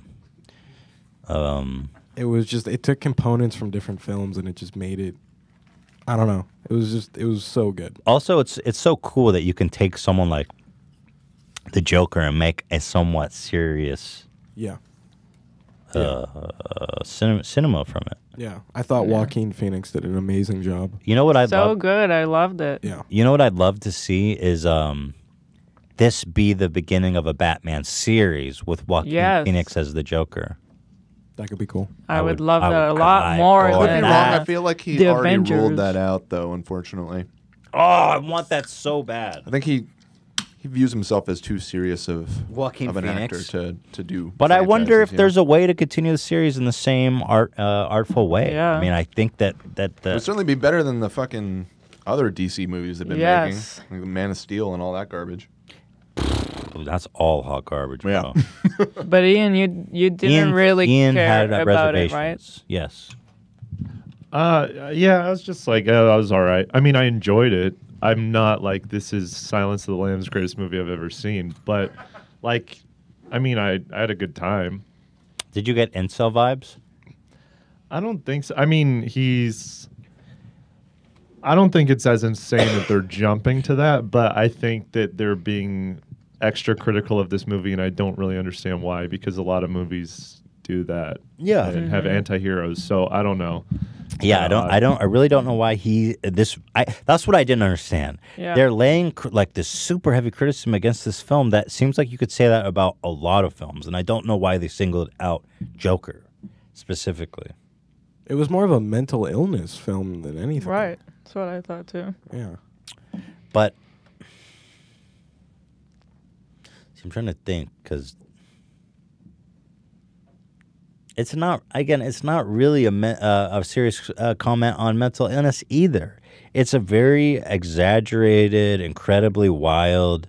I mean, the guy is really just the victim of circumstance throughout his whole life. I mean, like a minor spoiler here is that his mom is mentally ill. Well, maybe I should actually. I'm not going to go where I'm going. But I don't really see it as a serious commentary on mental illness either, because then people are going to lay criticism. Oh well, you're going to say that mentally ill people are. I don't know. I loved it. I do love- think they were attempting, at least on some level, to get that point across. So with the difficulty of getting like, Right, that his I agree. meds and things like that, and the program being shut down and all that stuff. So I feel Yeah. like they were trying for some sort of commentary there. That's true. And you know what I loved about his costume, his getup? It was so simple. Like there I wasn't. love his costume. Yeah. The costume was awesome, There was- and then like at the end when he finally dons this persona of Joker, Yeah. he just dyes his hair. It's a little purple. so It's good. not really purple Green. or green. I mean, yeah, it's like very realistic. He puts Yeah. on the paint. I love that scene where he's painting his face and he paints his tongue. You know? Yeah. It's great. It's great. Yeah, it wasn't any bells and whistles. It was just to the point and cool. RogerEbert.com says, as social commentary, Joker is pernicious garbage. So there you have it. The critics unanimously hate it. Yet it's number 15 greatest film of all time on IMDb. I mean, that'll go down. New movies are always very inflated. It'll stay on that list, though. It'll probably, yeah. It'll stay high on that if list. it's peaking at 15 early on, it will, it'll drop down maybe 100 or so, but it'll be Joker, IMDb. Let's see where it is right now. Let me ask you, how would you compare it to like the Heath Ledger role of the Joker? Well, it's so different. It's like a whole different thing. Like Heath Ledger was number 13 right now, Dan. 8.9. pretty wild. And that's with 361,000 points. Yeah. Heath Ledger's was... I guess I could see Heath Ledger as a continuation of Joaquin's Phoenix in a way, because if you kind of skip ahead 15 years from where that movie left off, I can see in some ways that character being a continuation. But the one criticism I did have of the film is that the Joker is supposed to be a criminal mastermind, a genius. I mean, Batman is like, they say, the greatest detective that ever lived. Batman is a genius. Yeah. He is an incredibly smart investigator. And so this his portrayal of the Joker was really not, he was not by any means a mastermind. He was not by any means, in my opinion, a rival to Batman. I mean, the Batman that we know from the comic books would just absolutely own this guy.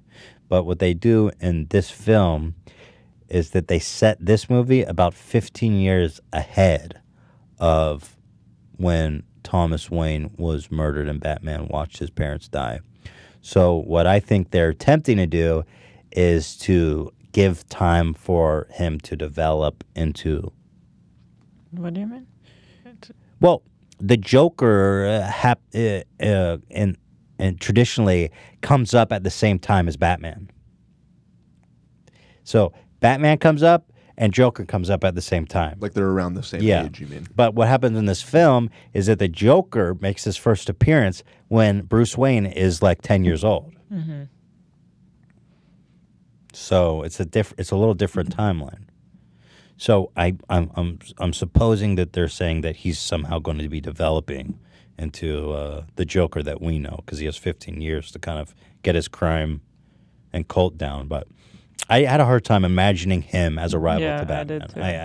I had a very hard time. That was my only criticism Yeah. of the film. Because I kept thinking. I that wish too. they would have made him like just have a little more genius or something. Because he is just kind of a pathetic, slow, just kind of a victim of circumstance. And I don't know. The Joker is definitely not any of those. So that's my review, baby. Cool. I'm going to go watch it this week. Yeah, you definitely got it. I'm curious what you think about it. PewDiePie banned in China. This is pretty spicy. By the way, fuck China. China's like the most sensitive bitch-ass country. This President Xi, how do you say his name? Xi? G. It's just X-I. G? G. G. He's such a sensitive little bitch. He can't handle being likened to Winnie the Pooh. If people said I looked like Winnie the Pooh, if that was the meanest thing people said about me, I'd be lucky. Here's some of the memes that PewDiePie showed that got him banned throughout all of China. Manga, anime, Netflix adaptation. I love that. That's so good. Oh, hi, Xi Jinping. Lost hair. Can you help him find it? There's a bunch of different haircuts, and then 6 is Winnie the Pooh ears. Liberate Hong Kong, the revolution of our time. Censored. Xi Ping in Chinese newspaper. It's like a jacked Winnie the Pooh. Xi Ping and Hong Kong newspapers going mad on honey. Xi Pinging. How do you say his name? Xi Pinging. Xi? Xi Pinging. Xi Jinping, I believe. Say that again? Xi Jinping, but I could be wrong. Xi Ping I do in not speak American Mandarin. newspapers. I'm assuming that's like a missing chromosome. Winnie the Pooh, I don't know. China then built the Great Wall, invented gunpowder, trained martial arts. China now scared of Winnie the Pooh. So true. Hong Kong after 150 years of British rule. Hong Kong after 22 years of Chinese rule. When South Park mocks you for censoring media, and so you prove them wrong by censoring them. I agree. This whole thing of like over censoring just makes you look so weak and pathetic. So If you're really strong, you shouldn't be. Like, how insecure is this guy Xi Ping that you're not allowed to say he looks like Winnie the Pooh? Which, by the way, is kind of endearing.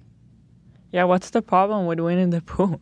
I think he wants to be seen as a serious guy, but I mean, dude, you do kind of look like Winnie the Pooh. Yeah, I don't know if this is racist, But it's like, but it's not a bad thing. Like Winnie the Pooh is kind of cute. Winnie the Pooh's I the don't man, even understand. baby. Everybody loves Winnie. But now that he hates it, now it's like the hot new meme. Yeah, of course. Yeah, he looks like. Yeah, Is Megan. it racist to say a Chinese person looks like Charlie Brown? What? What? Because he looks like Charlie Brown, but I feel like you could say that about a lot of Chinese people. No. You see, It wouldn't Look. have been if you didn't bring it Yeah. there. But look, he looks like Charlie Brown. Look at Charlie He Brown, doesn't really look like it. bro. I guarantee he does. Let me show you. Look, here's Charlie Brown, and here's his face. He literally looks like Charlie Brown. Hello, he looks like Charlie Brown. Are you kidding me? That's Charlie Brown as an adult. Not really. What? Can anyone back me up here? You ain't getting any backup from me. Sorry. Zach, you'll back me Nope. up, right? I can kind of see it. Thank you. Not I great. won't even ask Ian. Ian won't back me up ever. So anyway, PewDiePie basically didn't even say anything like me. Like where I'm going, like, I totally agree with democracy. I think democracy is so important to the survival of humanity. I love democracy and freedom, and I think the people of Hong Kong deserve democracy and freedom. I think the United States should support Hong Kong because when countries are democratic, the whole world benefits. I think that Trump is a little bitch ass fucking cunt coward. Sorry for not supporting Hong Kong. He literally said China can handle their own business. That's un-American. He needs to say that Hong Kong fucking rules, and we will always, as it is in the Constitution, I mean, believe in the ideals of democracy and human freedom. Yes, Dan. Hit him with the honestly, Zach. Go Honestly. ahead, Dan. Go ahead. honestly. I was just gonna say, what are we supposed to do? We're not gonna go to a No, but nuclear at least, war with China. at over least Hong Kong, voice so- support for them. Yeah. Okay. You know what I mean? Don't be a little coward. Sure. That's fair. Honestly. I mean, you know, I like to see my president having a spine and standing up for the ideals of freedom that defines us as a nation, as a people. I feel you on that. I just don't know. What are they going to do? I don't know. And I just don't know if it's that specific to Trump. I don't think Obama would have said shit either. I think to he tell you would the have. truth. I think he did. Look it up. Well, there wasn't a crisis going on when Obama was president in Hong Kong. Regardless of who's Just saying, there's president, nothing to Dad. look up. There's What nothing are we talking about? comparable. Hypothetical. What do you mean? What do you think George Bush would have said? What do I you? don't think he would have said. What shit about either. Jimmy Carter? Jimmy Carter is a pretty nice guy. He might have said something. Oh, it's about niceness now. Well, I mean, I think you're wrong. I think other presidents would have said something. Because Trump said China should handle their business. Or right. some- I mean, and that's I mean, he's isolationist. He's always been like, Yeah. I'm not other countries surprised. is your problem, kind of thing. Is his attitude. So sorry to interrupt. well, We gotta I go to break. disagree. I feel you. Dan. I'm agreeing with you that we should be supporting the pro-democracy Doesn't sound movement. like it. No, I'm just also on a pragmatic level. What are we supposed to do? Are we going to invade China? Invade China. What do you? Exactly. Of course, we're not going to do that. So what? But you should. I think it's important to speak. Just to say it. To say yes, it. Okay, to okay, say that's it. fair. And to be also frank, I'd like to see America maybe even giving aid to Hong Kong, support diplomatically, all right, well. regulationally. I think that we have to take a stand against China. Is just the most.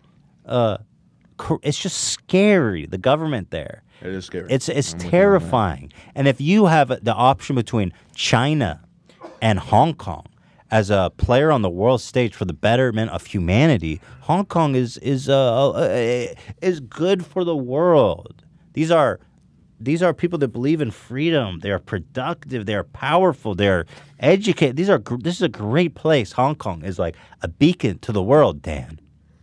I do think the United States should be supporting them in any way we can, short of, yes, invading China, Dan, when dropping nukes on China. Honestly.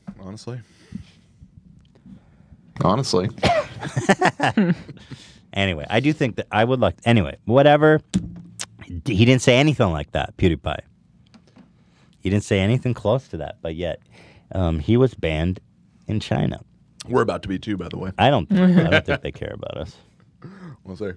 I don't have that PewDiePie swag. But what does it even mean? Because isn't like YouTube and Google is already... Yeah, that's what I wonder. Not even... So what they did is basically like China's version of Google, and they have their own version of YouTube. So now PewDiePie is just banned off all those. Like they scrubbed the internet of his name. Like there's just no mention of him anymore. He doesn't exist over there. Incidentally, that's what they used to do in 1984. They would erase people from memory. Down the memory hole. And people would act like they never heard of him before. So now everyone in China's got to be like, oh, yeah, we never heard of PewDiePie. Let's see. They had a picture. Someone had a picture of what happens when you search for it here. Oh, yeah. PewDiePie joked that China took copyright of PewDiePie in 2017 without him being able to stop them.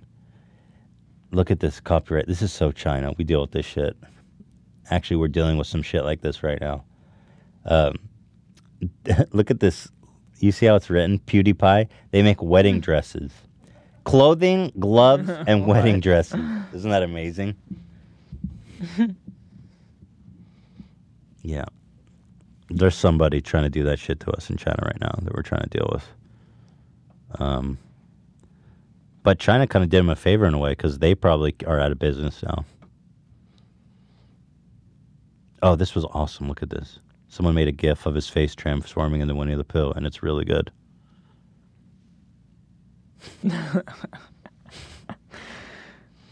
Yeah, I mean, I would be honored to be blocked in China too. I don't, Oh yeah, this other DJ Zed. Do you know what happened to Zed? He had a tour planned for China. He liked a South Park tweet. We talked about it last episode, didn't we? Banned. Did we talk about it, Dan? I don't think we talked about the Zed. I think it happened afterwards. Yeah. South Park made a whole episode about banned in China, and they got banned in China. And then this DJ Zed, who was planned to tour in China, liked one tweet from South Park, and they banned him. Dude, like, first of all, how many people in China are sitting in the Ministry of Truth just monitoring Twitter?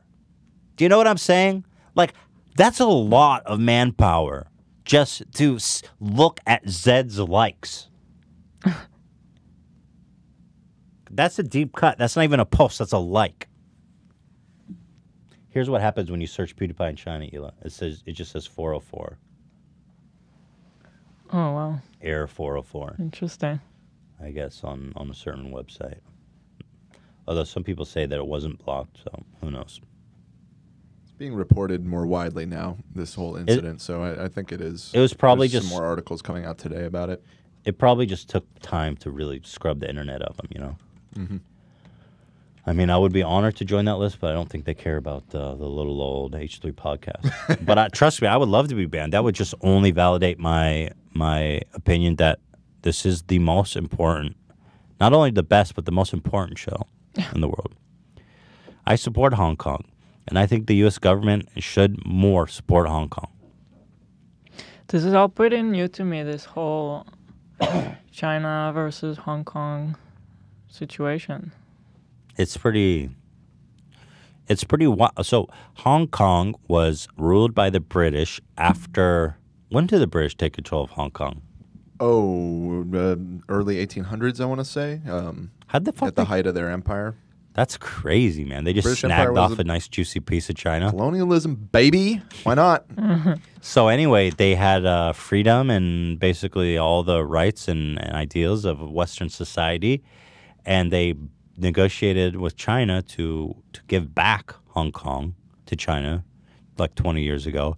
And so in that deal, they made an agreement that they would have an autonomous government and that they would still enjoy the certain freedoms that they've enjoyed for the past hundreds of years under British rule. Like, for a time. It's actually part of that agreement was in, I want to say, 2046.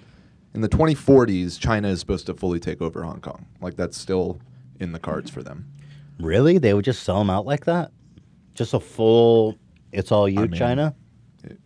Yeah. What do the British care? So the British obviously cared to negotiate some terms. I mean, what motivation did the British have to give it back to China anyway? Their empire was crumbling and they couldn't sustain it anymore. Well, regardless, this whole protest started over a new law that China, mainland China, could, what's the word? Go ahead, Dan. What? Annex? Is that No. what you're looking for? Nope. I'm not sure what you're That looking you for. could, when you take a criminal from one, extradite. you can extradite people from Hong Kong to mainland China. Right. And I think they were afraid that would be used to go in and arrest, Political dissenters. dissidents, Yeah. So it's a whole thing, man. But I just know you got to support freedom and democracy where it is. So Honestly. Hong Kong is trying to separate themselves from Yes, China? that's what it started as this, but now it's turned into something much bigger. Well, there's as- a movement too, and it's complicated. Not everybody there wants that. A lot of people obviously do. That's why there's violent clashes and everything. But there's aspects of society there that are more friendly to China, and just like any place, there's a variety of opinions, and so well, there's obviously there is millions a big, of people, very I think, vocal. Yes, in the there's a street huge movement protesting. of There's people. huge clashes of Chinese or Hong Kong police, I guess, who are backed by China. Right. And the more violent it gets, the more people are getting crazy.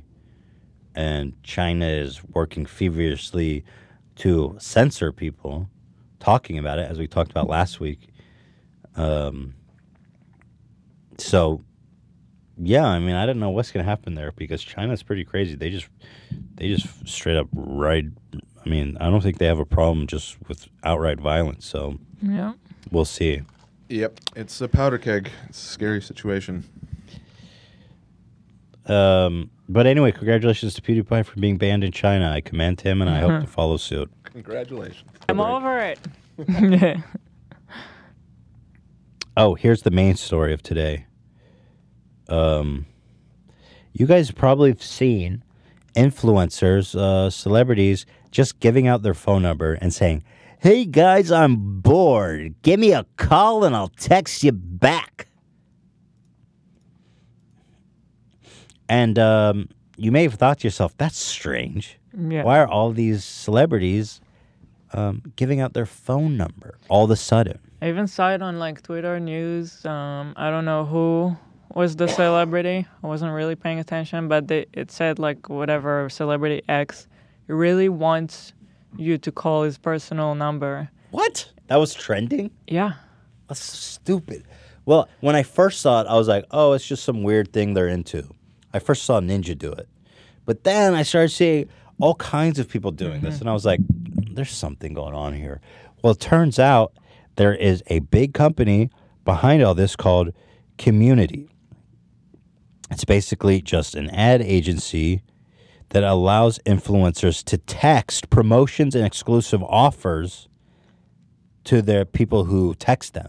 So you're basically, when you text them, you're enrolling yourself to get spammed by this person. You're not talking to them at all. Also, obviously, that's not the real number. Even though everyone is like presenting it like, yeah. Okay, this is crazy. Literally, you're gonna call my number. Literally not. Well, stay tuned because I have a collection of all these celebrities, what they say about it, and it's so disingenuous because they all pitch it like, this is totally insane that I'm doing this, but here's my number.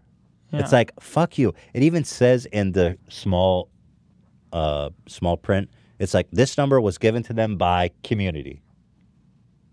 They didn't even make the number. Mm-hmm.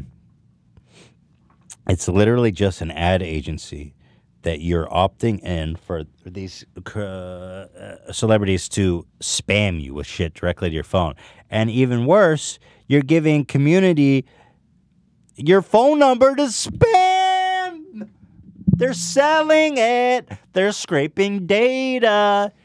Guess what? You text Ninja, they're like, ooh, these people are into games and they opted in. Now Activision's going to send them promotions by text. Yeah. I can't imagine a worse thing to get on my phone. Like, I get spam everywhere. I get spam calls. Now I'm getting spam texts. It's pretty awful. It's awful. And they're so dishonest. That's the part that really ticks me off, is that none of these guys are upfront about it. Let me continue on. Community is a marketing company that Ashton Kutcher is heavily invested in. They are Polygon dug into their terms of service. One section reads, additionally, you understand that a message sent by a client may appear to come from a celebrity or other famous individuals or influencers, but may actually be sent to on his or her behalf by public relations or other social media representatives. Yeah, you mean every single one. The terms of use go on to say that the messages aren't even private. So if you text this number, they own whatever you said, by the way. But that the interactions are purely intended as promotions or advertising. The phone numbers are also provided by Community, so no, you cannot call up Ninja and ask what he's doing for Thanksgiving. You understand and acknowledge that conversations using the service are not private conversations with clients, but are intended as messages sent and interactions solely for purpose of promoting and or advertising the client and the client's products and services. Additionally, someone on Reddit speculates that they are likely farming people's numbers for later sales. A list of active phone numbers can be sold for a good price, they said.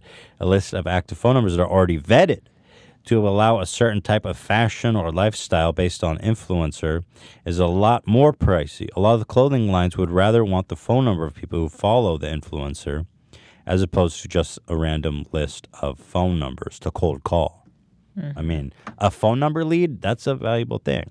Yeah. These are hot leads. These are hot as it gets. You know, they could sell a hot phone number lead for like $5 a piece or something, like dollars on the spot. That's when you add that up, man, that's crazy money. So all these big influencers, I think, are just getting a fat check. Like if you go to Ninja's profile, it just says text me, and it's got his phone number in it. Okay. In July, TechCrunch reported on Community, formerly known as Shimmer, weird name. So, I wonder if they're Israeli because it sounds like Shimur. What does Shimur mean? It's like preservation or something like that. I wouldn't be surprised. Israelis are all buying this shit. Apps. Yeah. Shitty. Not shitty. Not shitty, but I mean like, not shitty, but like they're good at making money. They're good at how do I say, predatory. Yes, come on, accept it. All right, you know I'm right. Waze was made by an Israeli. Yeah, I'm not saying it's all bad. Not all bad, it's great. That one is great. Turns out Community is the new name of Shimur, which launched in 2014 to connect social media celebrities with their fans. According to TechCrunch, Shimura was meant to be a Reddit-like mobile app where users could create and upload content about their favorite YouTubers or influencers. That is until a pivot to direct messaging in 2018 attracted the support of Hollywood talent manager Guy Oshueri and his Sound Ventures investment partner Ashton Kutcher, who jumped on board to relaunch Sumer, now known as Community. The Santa Monica-based company has raised nearly $35 million in the form of 2 convertible notes following a recapitalization that occurred alongside its rebranding earlier this year. Investors, including the Sony Innovation Fund, have valued the text marketing platform at upwards of $200 million. How? Crazy. These tech companies are it's like, I don't believe that. When someone buys it for $200 million, I don't think that. I don't see it. This shit is weird, dude. I don't see this going anywhere. And they're too aggressive with it. Like, here's my favorite part. Here's all the influencers being paid to promote this. First, let's start with Ash. Yeah, that manager that you mentioned his name, he's Israeli. There you go. Oh, that's funny. I looked up the actual Shimmer company, though. The founders are not Israeli. So, I mean, it sounds like they got some Israeli investors, I feel like, but, you know. Yeah, it's probably not. I take back everything I said. Not really. Ashton Kutcher, so he's the first of this. He says, just text me, it's easier. And he gives out his phone number. Wow, incredible. He's texting with his fans. Not. You're texting into a fake number that is part of this company community to scrape your data. Ashton will never talk to you. He only wants to spam you shit. There's no disclosure. There's no honesty at all. They all... I mean, he may respond to like a few. Or maybe they even made together like a pre-made response that then he blasts to everyone. They do. They have one pre-made response. You know? But... Sure, he responds to a few in the first hour just as a gimmick so they can like record it and use it as media. Yeah. Or just so he's not like outright lying. But again, it's just totally misleading. It's just so weird because they got like legit people. Because they just starting with him, he's like.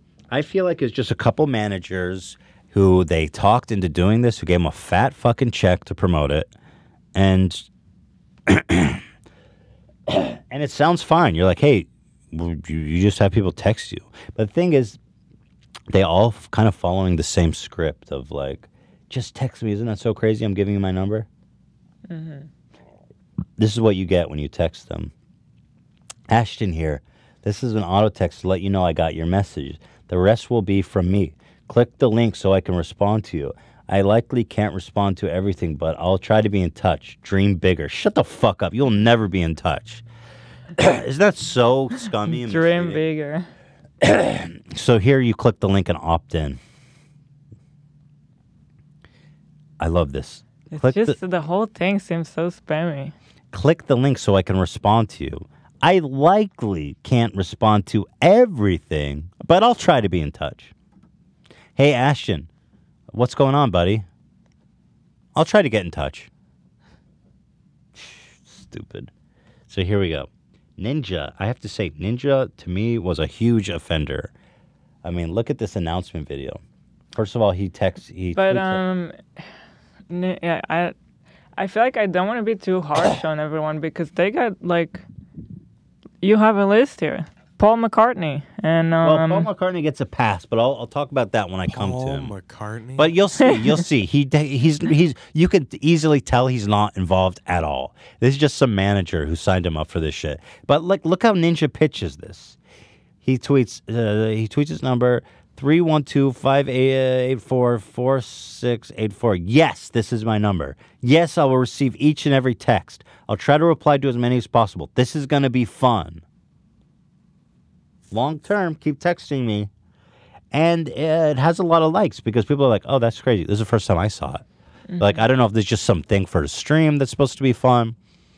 Here is how he describes it. Longer bond, and this is definitely it. So I'm giving you guys my number. You ready? It is 312-584-4684. Send me a text message right now. There's going to be a link that's going to follow. Fill it out so I have your information. and I'm going to be able to contact you guys, text you guys personally, send you guys awesome videos, messages, behind the scenes of whatever event that my beautiful wife Jess and I are at, or even freaking cute, adorable pictures of our little puppies who are just laying on the couch right now. All right? Send a text to that number. And also, I'll be texting a couple people back personally, asking for your guys' Fortnite gamer tags, and we're going to hit up some Vic Roys later on in the week. All right, guys? So remember, it's 312-584-4684. Text me, guys. Vic Roys. What is that? Oh, Victory Victor Royales, bro. Honestly. Watch how he starts it. Bond, and this is definitely it. So I'm giving you guys my number. You What ready? did he say?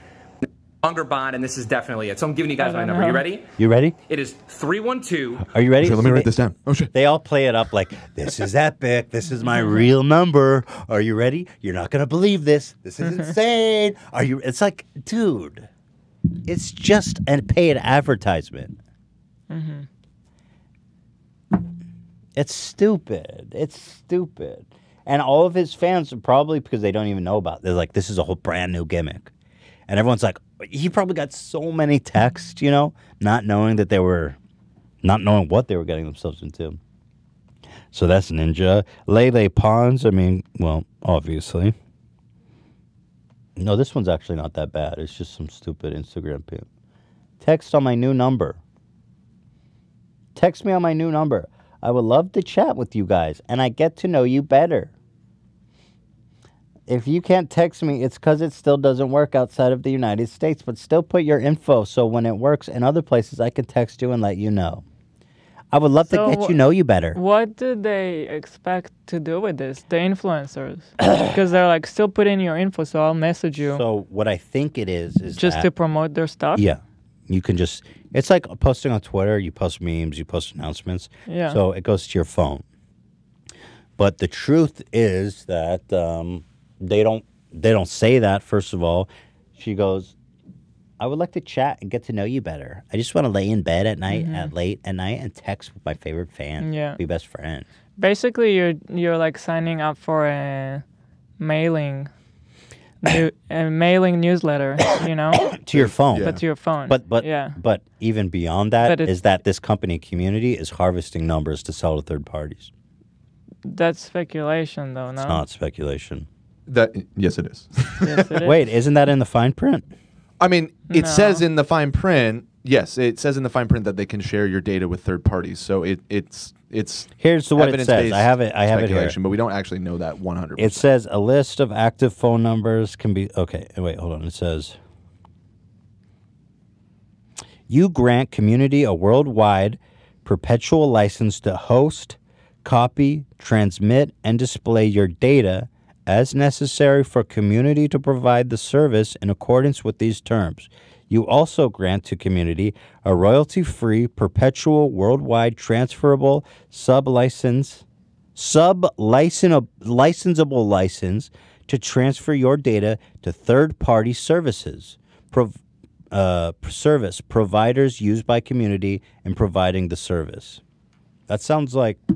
Wow.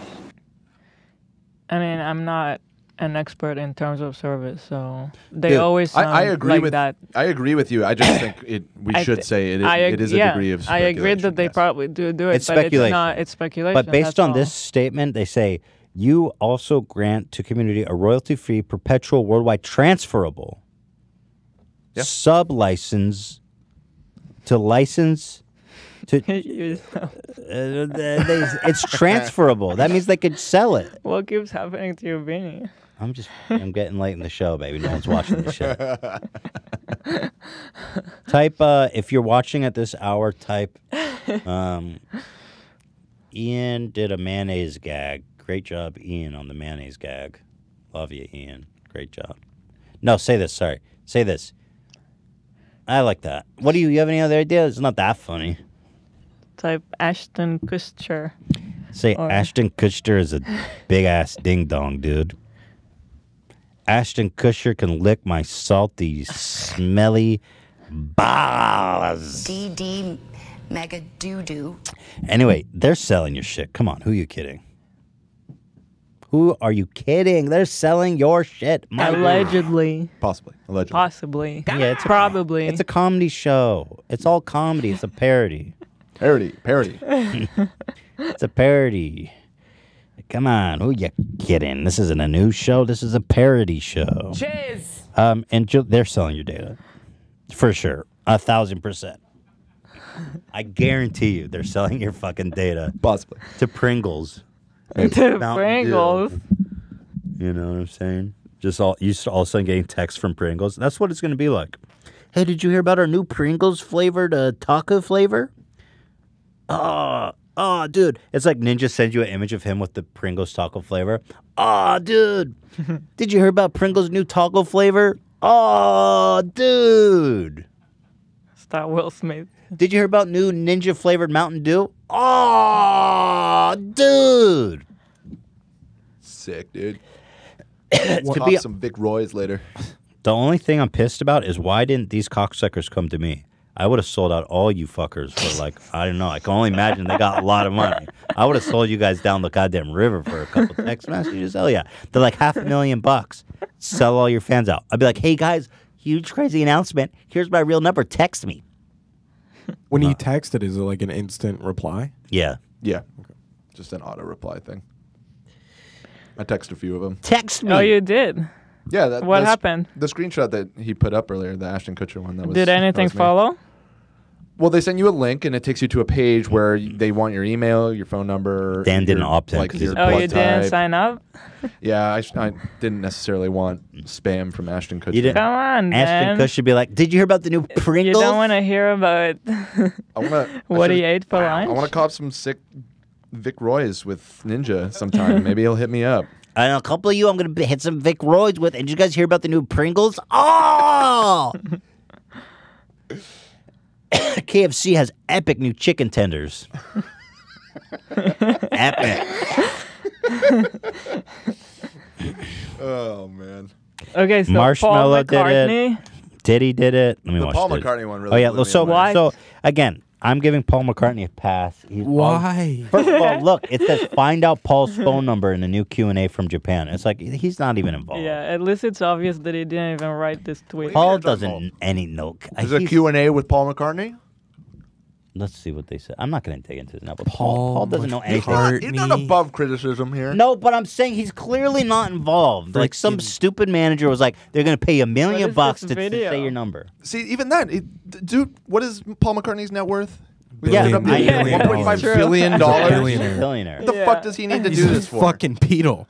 I agree. I agree. I'm not, but again, it's just Next he's gonna start doing cameo. what I'm saying is Yeah, that right, exactly. It's like, why? Look, yeah, Paul McCartney cameo for $25. Hey, we're out here.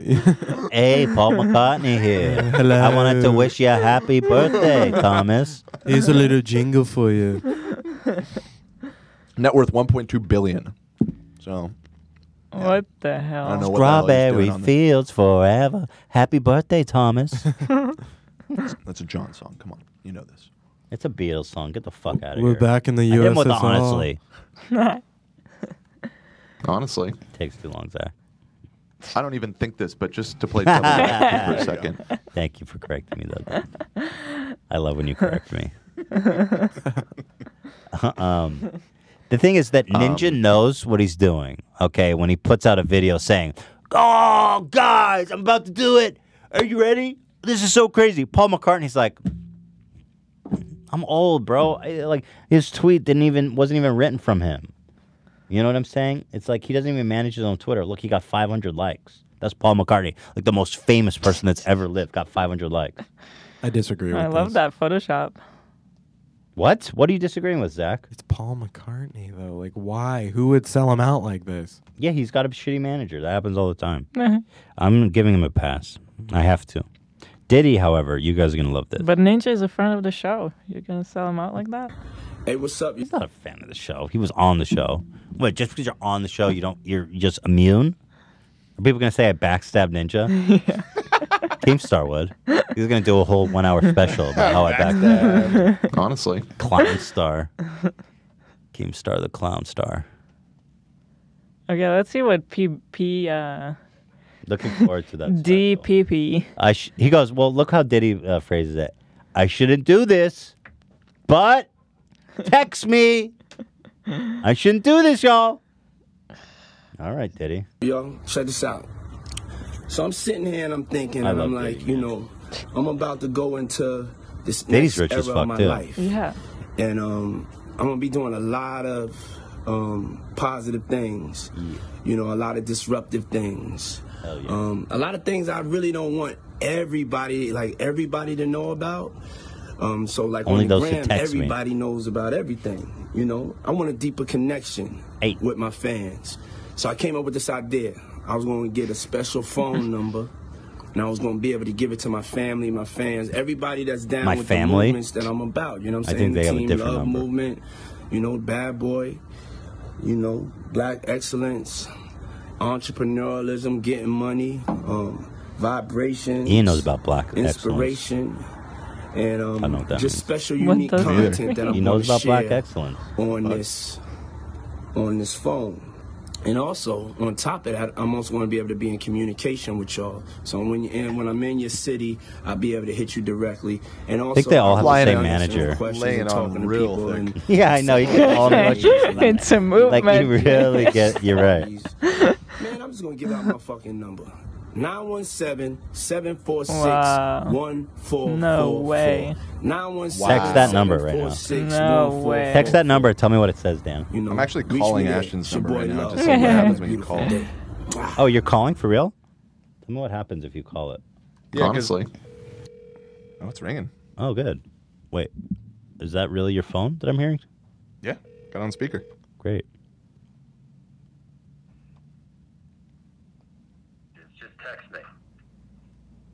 He said? said, who leaves voice messages? Just text me. And then he hung up on me. Fuck you, Ashton. The fuck was that? Yeah, I wonder why he Rude. wants you to text. Honestly. So text Diddy, would you? I'm curious what his message is.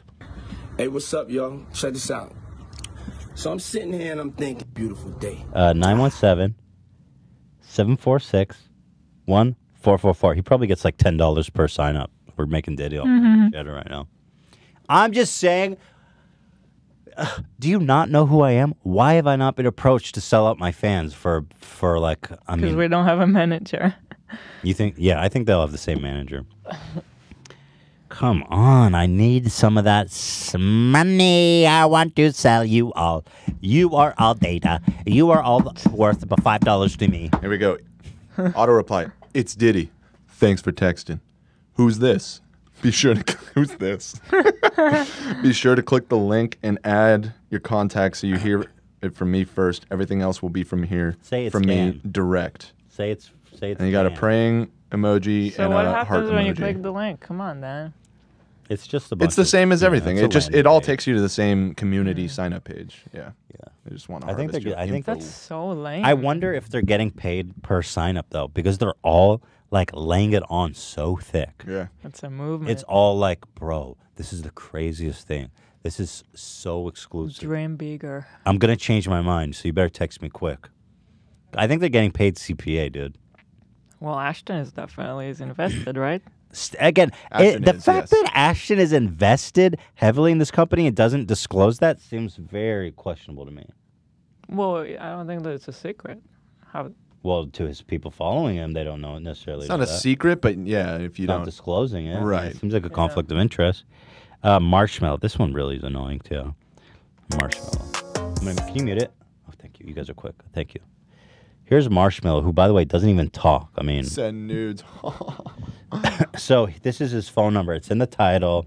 It's in the description. This is what's going to happen if you text Marshmallow, you guys. This Chris Rock calls in. I was like, bro, these guys' pockets are deep as fuck. Chris Rock How'd they calls in get with Chris Rock the to dumbest do joke this? ever. He goes, hey, Marshmallow, you ever get in touch with Lucky Charms? Because you're a marshmallow. Whoa, really? I was like, Chris Rock, bro, Chris. you're rich Yeah. too, man. You don't need to do this. Have you thought about working with Pop Rocks, Chris? Epic, Marshmallow. Epic fucking content. I want to flip this goddamn table. Are you Tisto? No, I'm Shawn Mendes and Will Ferrell. Look at all the fun conversations and genuine and real conversations. Like, Tisto is that? like, by the way, hey, Liam, it's real. By the way, Ethan is. what? What did I do? What did I do? What did I say? Tell me what happened. Just your pronunciation of Tisto. Yeah, whatever. Tiesto. Fuck that guy. I don't know anything. I don't listen to that shit. Mega doo-doo. Marshmallow. These are totally cool and random conversations that you can have with me if you text my number. I get a CPA.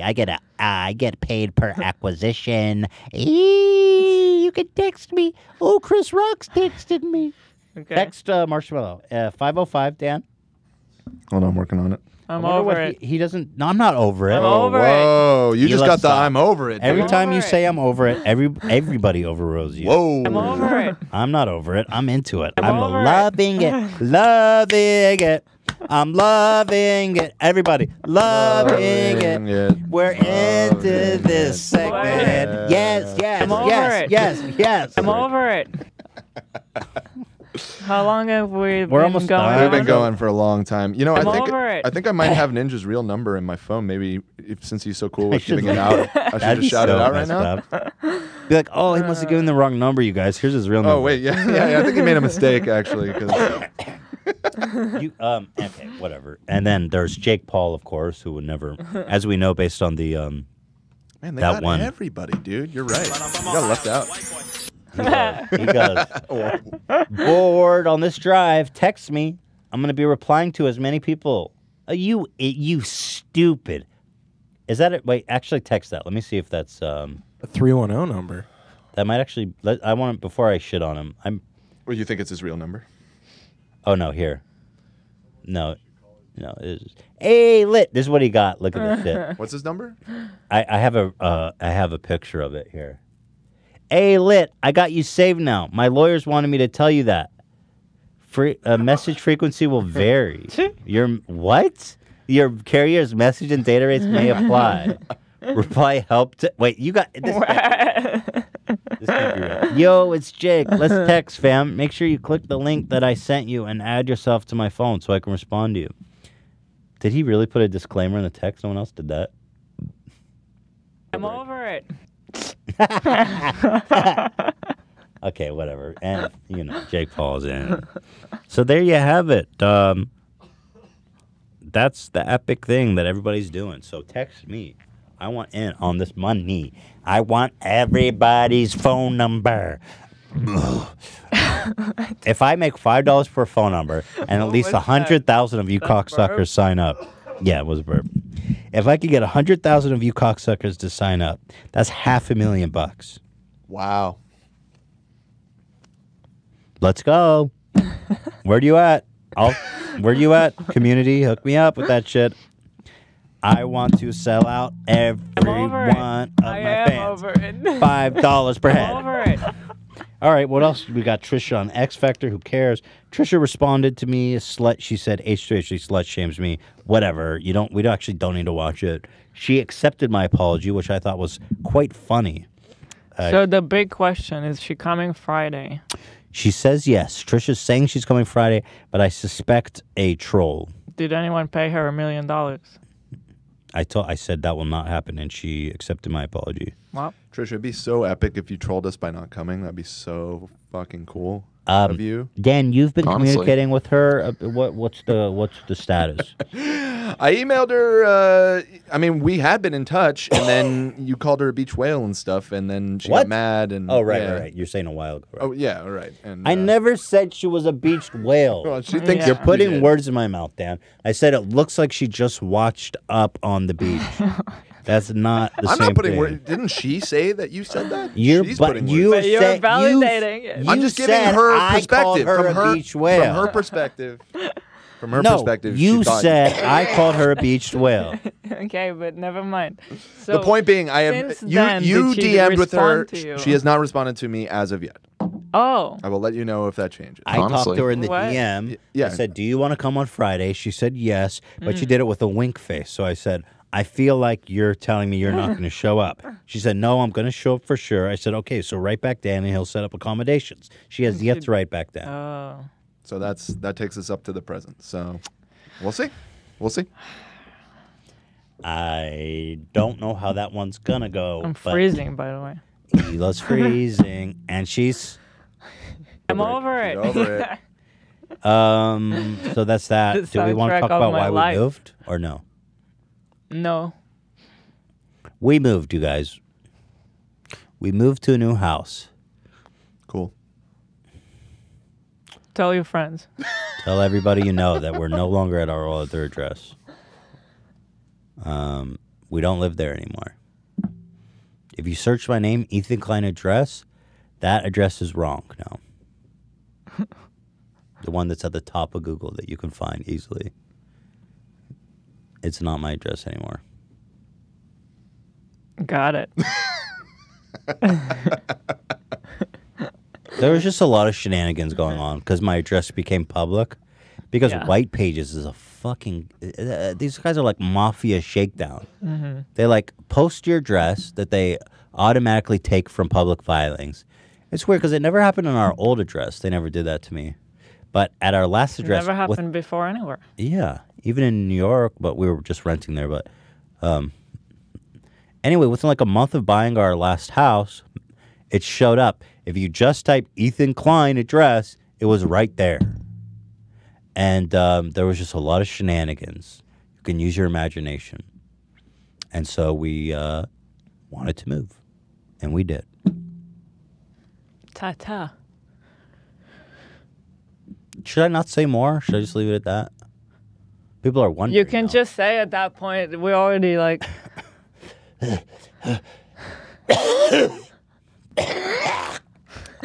Well, among other things, we kept getting swatted by people. Which, first of all, the first time it happened was terrible enough because the police show up with their guns drawn. There's like multiple helicopters with their lights on the house. And then they left our gate. The police left our gate open and Shredder got out. It was awful. It was traumatizing. It was absolutely awful. But But that- we thought, okay, let's see if it will happen again. Well, and then the police knew that we had a special location, so they didn't need to respond with such force. So once it started happening again, they still arrived with the helicopters and the guns drawn. I mean, luckily they didn't force entry because we weren't actually home, but they were they didn't force entry or anything like that. But the second, another time it happened, we were coming back from New York with Theodore, and we posted an Instagram story on when we were boarding the plane, and I'm pretty sure these people timed it up for when we were arriving home with Theodore to put him in harm's way. It happened 2 hours before we got home. There was a ton of traffic, so we were very late to get back to the house. Yeah.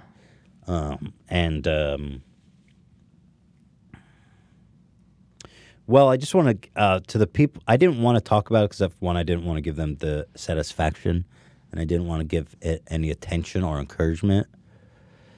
But I will say to the people who think they're geniuses that calling in a swatting on Skype or VPN or whatever, that there is an FBI case opened, that we have gone all the way up the chain, and that you will fucking go to jail, dude, for not only wasting police time, but for attempted murder. Like, bro, do you remember... I do seriously consider that attempted murder. And by the way, do you remember... 100% it is. Do you remember earlier in the year when somebody died that way? They caught that idiot in like a day. If you think the FBI can't track your shit down, you are such an idiot, bro. Like, you are going to go to jail, dude. And it's so epic that you're going to go to jail. And like I was close to here. He was in Glendale. The guy that did it and got somebody killed. Dude, you are going to jail. The guy who called that in is in jail right now. He's in jail. For murder, right? For murder, dude. That's murder or going to be manslaughter. Either way, he's in. Yeah. So to all the geniuses that think that's a good idea, I mean, there can't be many of them. That's like it's real bottom of the barrel shit.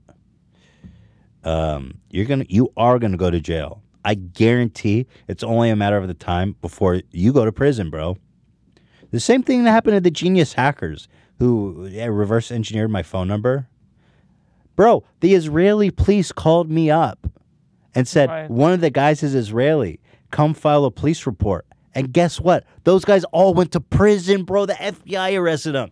All these little kids think they're so genius because they call on Skype and VPNs and virtual servers. I just wonder if these kids think that it's just a prank, just a troll. I don't think or so. do they understand that someone could die and they are trying to get someone to die? It's that. The things that they tell the police to respond, It's awful. There's certain things you need to tell the police to make them respond. So I'm not going to repeat what they said because... it's awful to even repeat it. It really is just but it's the just most really awful things you heinous, could think of. graphic, horrible shit.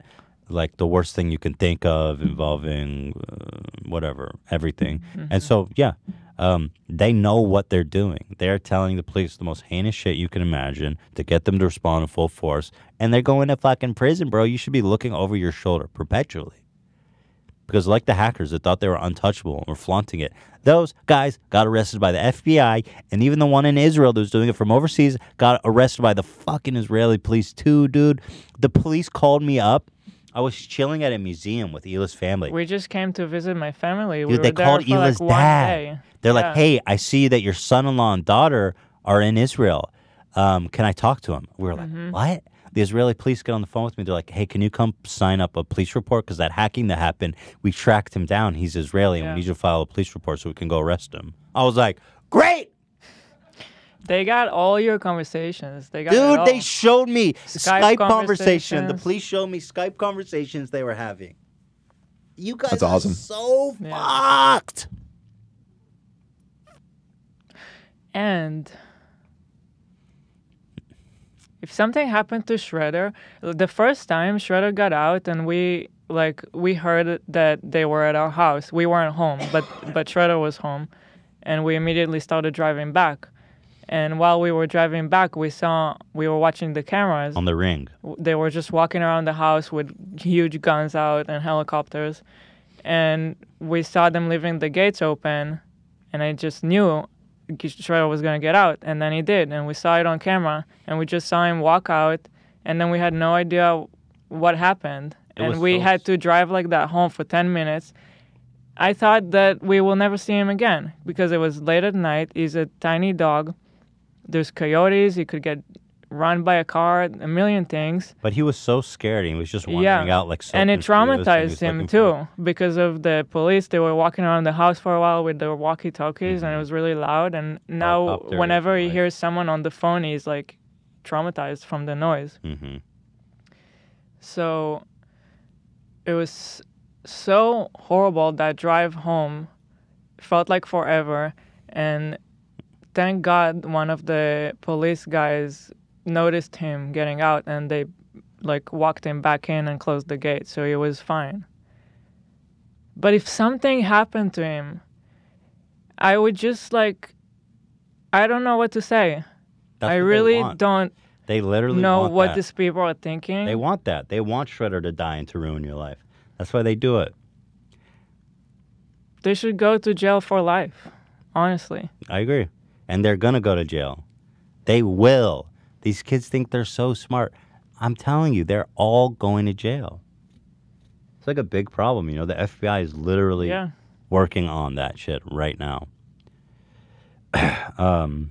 I agree. It was terrible. And the time when we were coming back from the airport with Theodore, they tried to kill our baby. Yeah. They tried to traumatize our baby. They had the police to roll up on us as we were arriving home with And we Theodore. moved like a week later. We're out of there.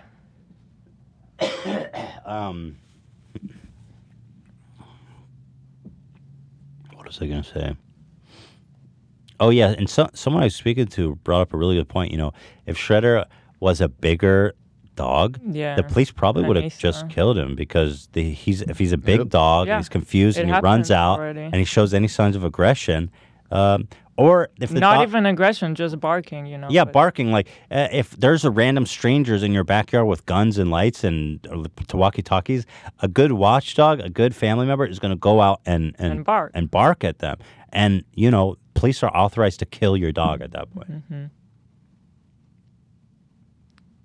And it's a good thing Shredder's just the sweetest can be, sweet little dog. And he walked out to them like, I think I saw it from another angle, from a different camera, but he just sweet as could be walked out to them. But on the original camera angle, we couldn't see We that the couldn't police were see still that. there, so we just Yeah. saw him walking out of frame. I love Shredder. He's the best.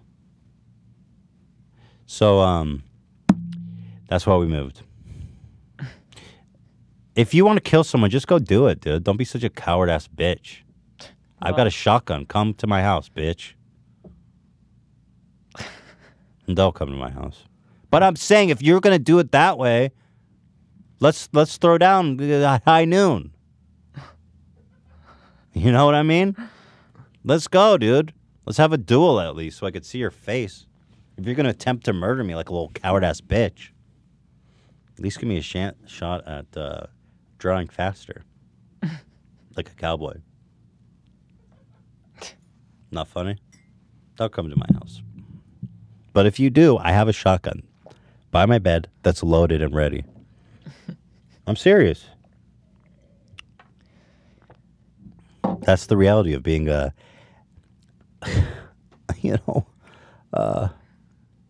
famous as we are. But I think It really is for YouTubers specifically, it seems like. Or It's- it's streamers or kind of like... I think people like. I think it always happens around times when I talk about politics too. I think generally speaking, it's.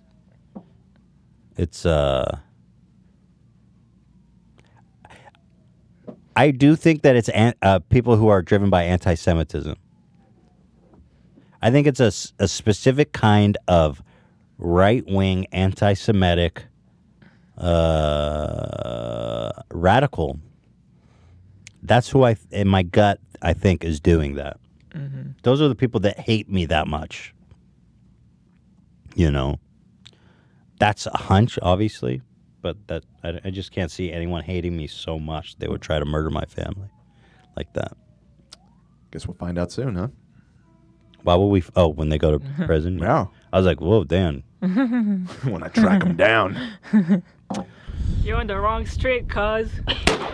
It's true. Anyway, it sucks. It's awful. It's terrible. It's the worst feeling in the world. And that's obviously the worst of it, but there was people like sending pizzas to our house and sending packages. There was weirdos stalked outside our house across the street in their cars, like following our housekeeper, following her home. I mean, there was just all this weird shenanigans, dude. It just wasn't cool. So there you have it, Don't folks. do that, people. Don't be weird. I have a shotgun loaded, and I don't want to shoot you, but if you come to me and my family, I will. Right, Dan? Yeah. Yeah. Yes. Honestly. Right, Ela? Ela has a handgun. I'd be worried about her. The size of the joke. You remember when Don't the come joke? for me or Shredder or Alfredo or Theodore. I'm more You afraid don't of wanna- you, Ethan. Or Ethan, sorry. Of course. You remember when Joker pulled out that handgun in the Batman with Val Kilmer? He pulls out a handgun and it's like super long. You could pull it out of his pants, and it's like that long. That's Ela. She has a gun like that. You mean Two-Face? No, it's Joker. I don't remember. Come on. that. Which Batman? It was the one with Michael Keaton. Oh, you just said Val Kilmer. I did? Yeah. You did. Oh my goodness. Well, of course I meant Michael Keaton. That's my Batman. Who's the worst Batman? Probably. The worst Batman? Yeah. George Clooney. Ugh. Val Kilmer. What was the one with Val Kilmer? Batman Returns? Val Kilmer is not a good Batman. He is not very Bruce Wayne-ish. George Clooney was the one with Mr. Freeze and shit, though, with Arnold. Love that That is one. by far. Really? Poison Love that Ivy. one. Yeah, with Poison Ivy and Mr. Freeze. I want to rewatch the one with the penguin. Danny DeVito. That That was Michael Keaton. Yeah, Keaton was the first two, right? Keaton was like the most unlikely but the coolest Batman. Yeah. Because he's not macho, he's not masculine, he's not really cool. He's kind of just like some regular guy. But somehow he pulled it off as Batman. So unlikely. I was reading an article. They were very hesitant to use him as Batman because he just made a movie called Mr. Mom, which was a comedy. And so he's going from Mr. Mom to freaking Batman. Bruce Wayne. Yeah. But that's why I'm giving a chance to. So they're casting now as Batman the guy from Twilight, Which one? the hunk from Twilight. Robert Pattinson. I'll show you a picture. Yes, a picture. And at first I was like, oh, come on. But I don't know. You got it. Maybe he'll be great. Robert Patterson. Pattinson. Yeah, whatever. This guy. You're getting worse and worse. Oh, okay. I could see that.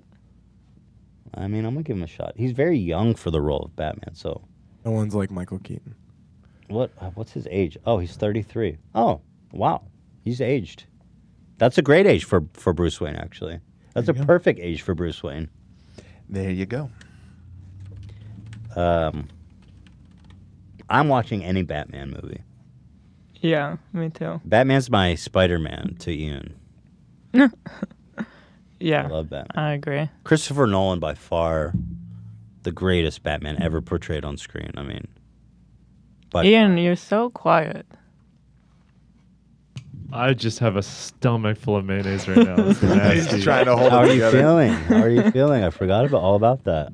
Not great. I'm going to the bathroom after Oh this. no! Are you gonna puke or poop? I just need to. One way or Dan another. just overrode my switch. He just. right. I got the power now. I got the. I don't know. I'm feeling a little. It's not going to be Little fun. jump. It's not going to be fun. Is he gonna puke or poop, Zach? You're going to throw up straight mayonnaise. Oh. That's Yo, what- Zach, you look like Fred Flintstone. That shirt. Why this shirt?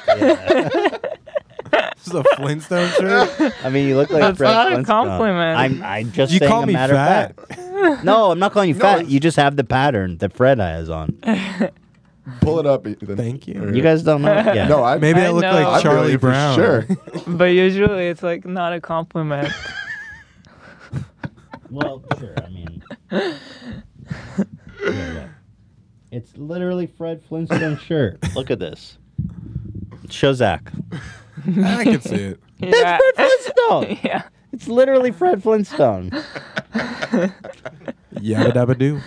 All right. Well, let's wrap it up, guys. Let's wrap it the frick We up. might have It's Trisha. almost like a 3-hour episode, by the way. What? Yeah. Oh my god. What? I guess I had more energy than I thought. I didn't Yeah. realize I had that in me today. Well, this is the greatest show of all time. I did Say hear that that. again. This is the greatest show ever made. I heard that playing on the streets. Yeah, people are talking. Mm-hmm. Metacritic gives it a 98%. Wow. Number 1 on IMDb. Critics hate it though. Critics hate it. Audience love it. Fred Flintstone. Yes, Fred Flintstone.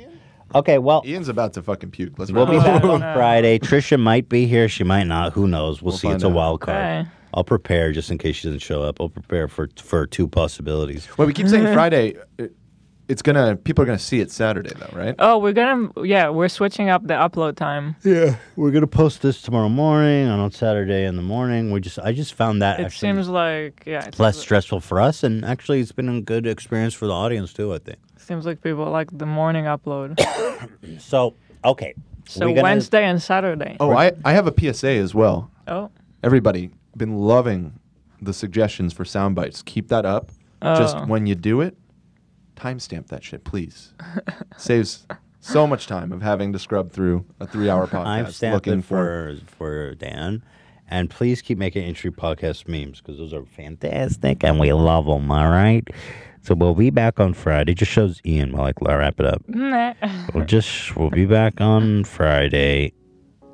Dan, come on, you got the power, don't you? Oh, sorry, we were organizing the end of the show Okay. stuff back. Yeah, then Ian, you put it on you, man. I mean, I got a I overrode. There you Okay, go. thank You got a little. We So need we're to change good. it to I gotta puke so bad. I gotta puke so bad. Will you say that, please, Ian? Oh, you Nope. did. Okay. We'll see you guys on Saturday morning, I guess is what I'm saying. But we're gonna be here on Friday, we're doing it up for you guys. And please text me. I don't have the number yet. I need to get that from community who will reach out. But I'm gonna connect with them. I want all your phone numbers, $5 a pop, and I'm just gonna send you a bunch of crap. So it'll be great. Thank you guys for watching. We love you. We appreciate you. We'll see you in a few days. Have a great week. Keep slamming. Shake your dip. Keep your heads up. Stay positive. Keep slamming. Give me your phone number. I want to make money off you. And I wish you all the best. Okay? Have a great week. Right, Hila? That's right. All right, guys. Take care.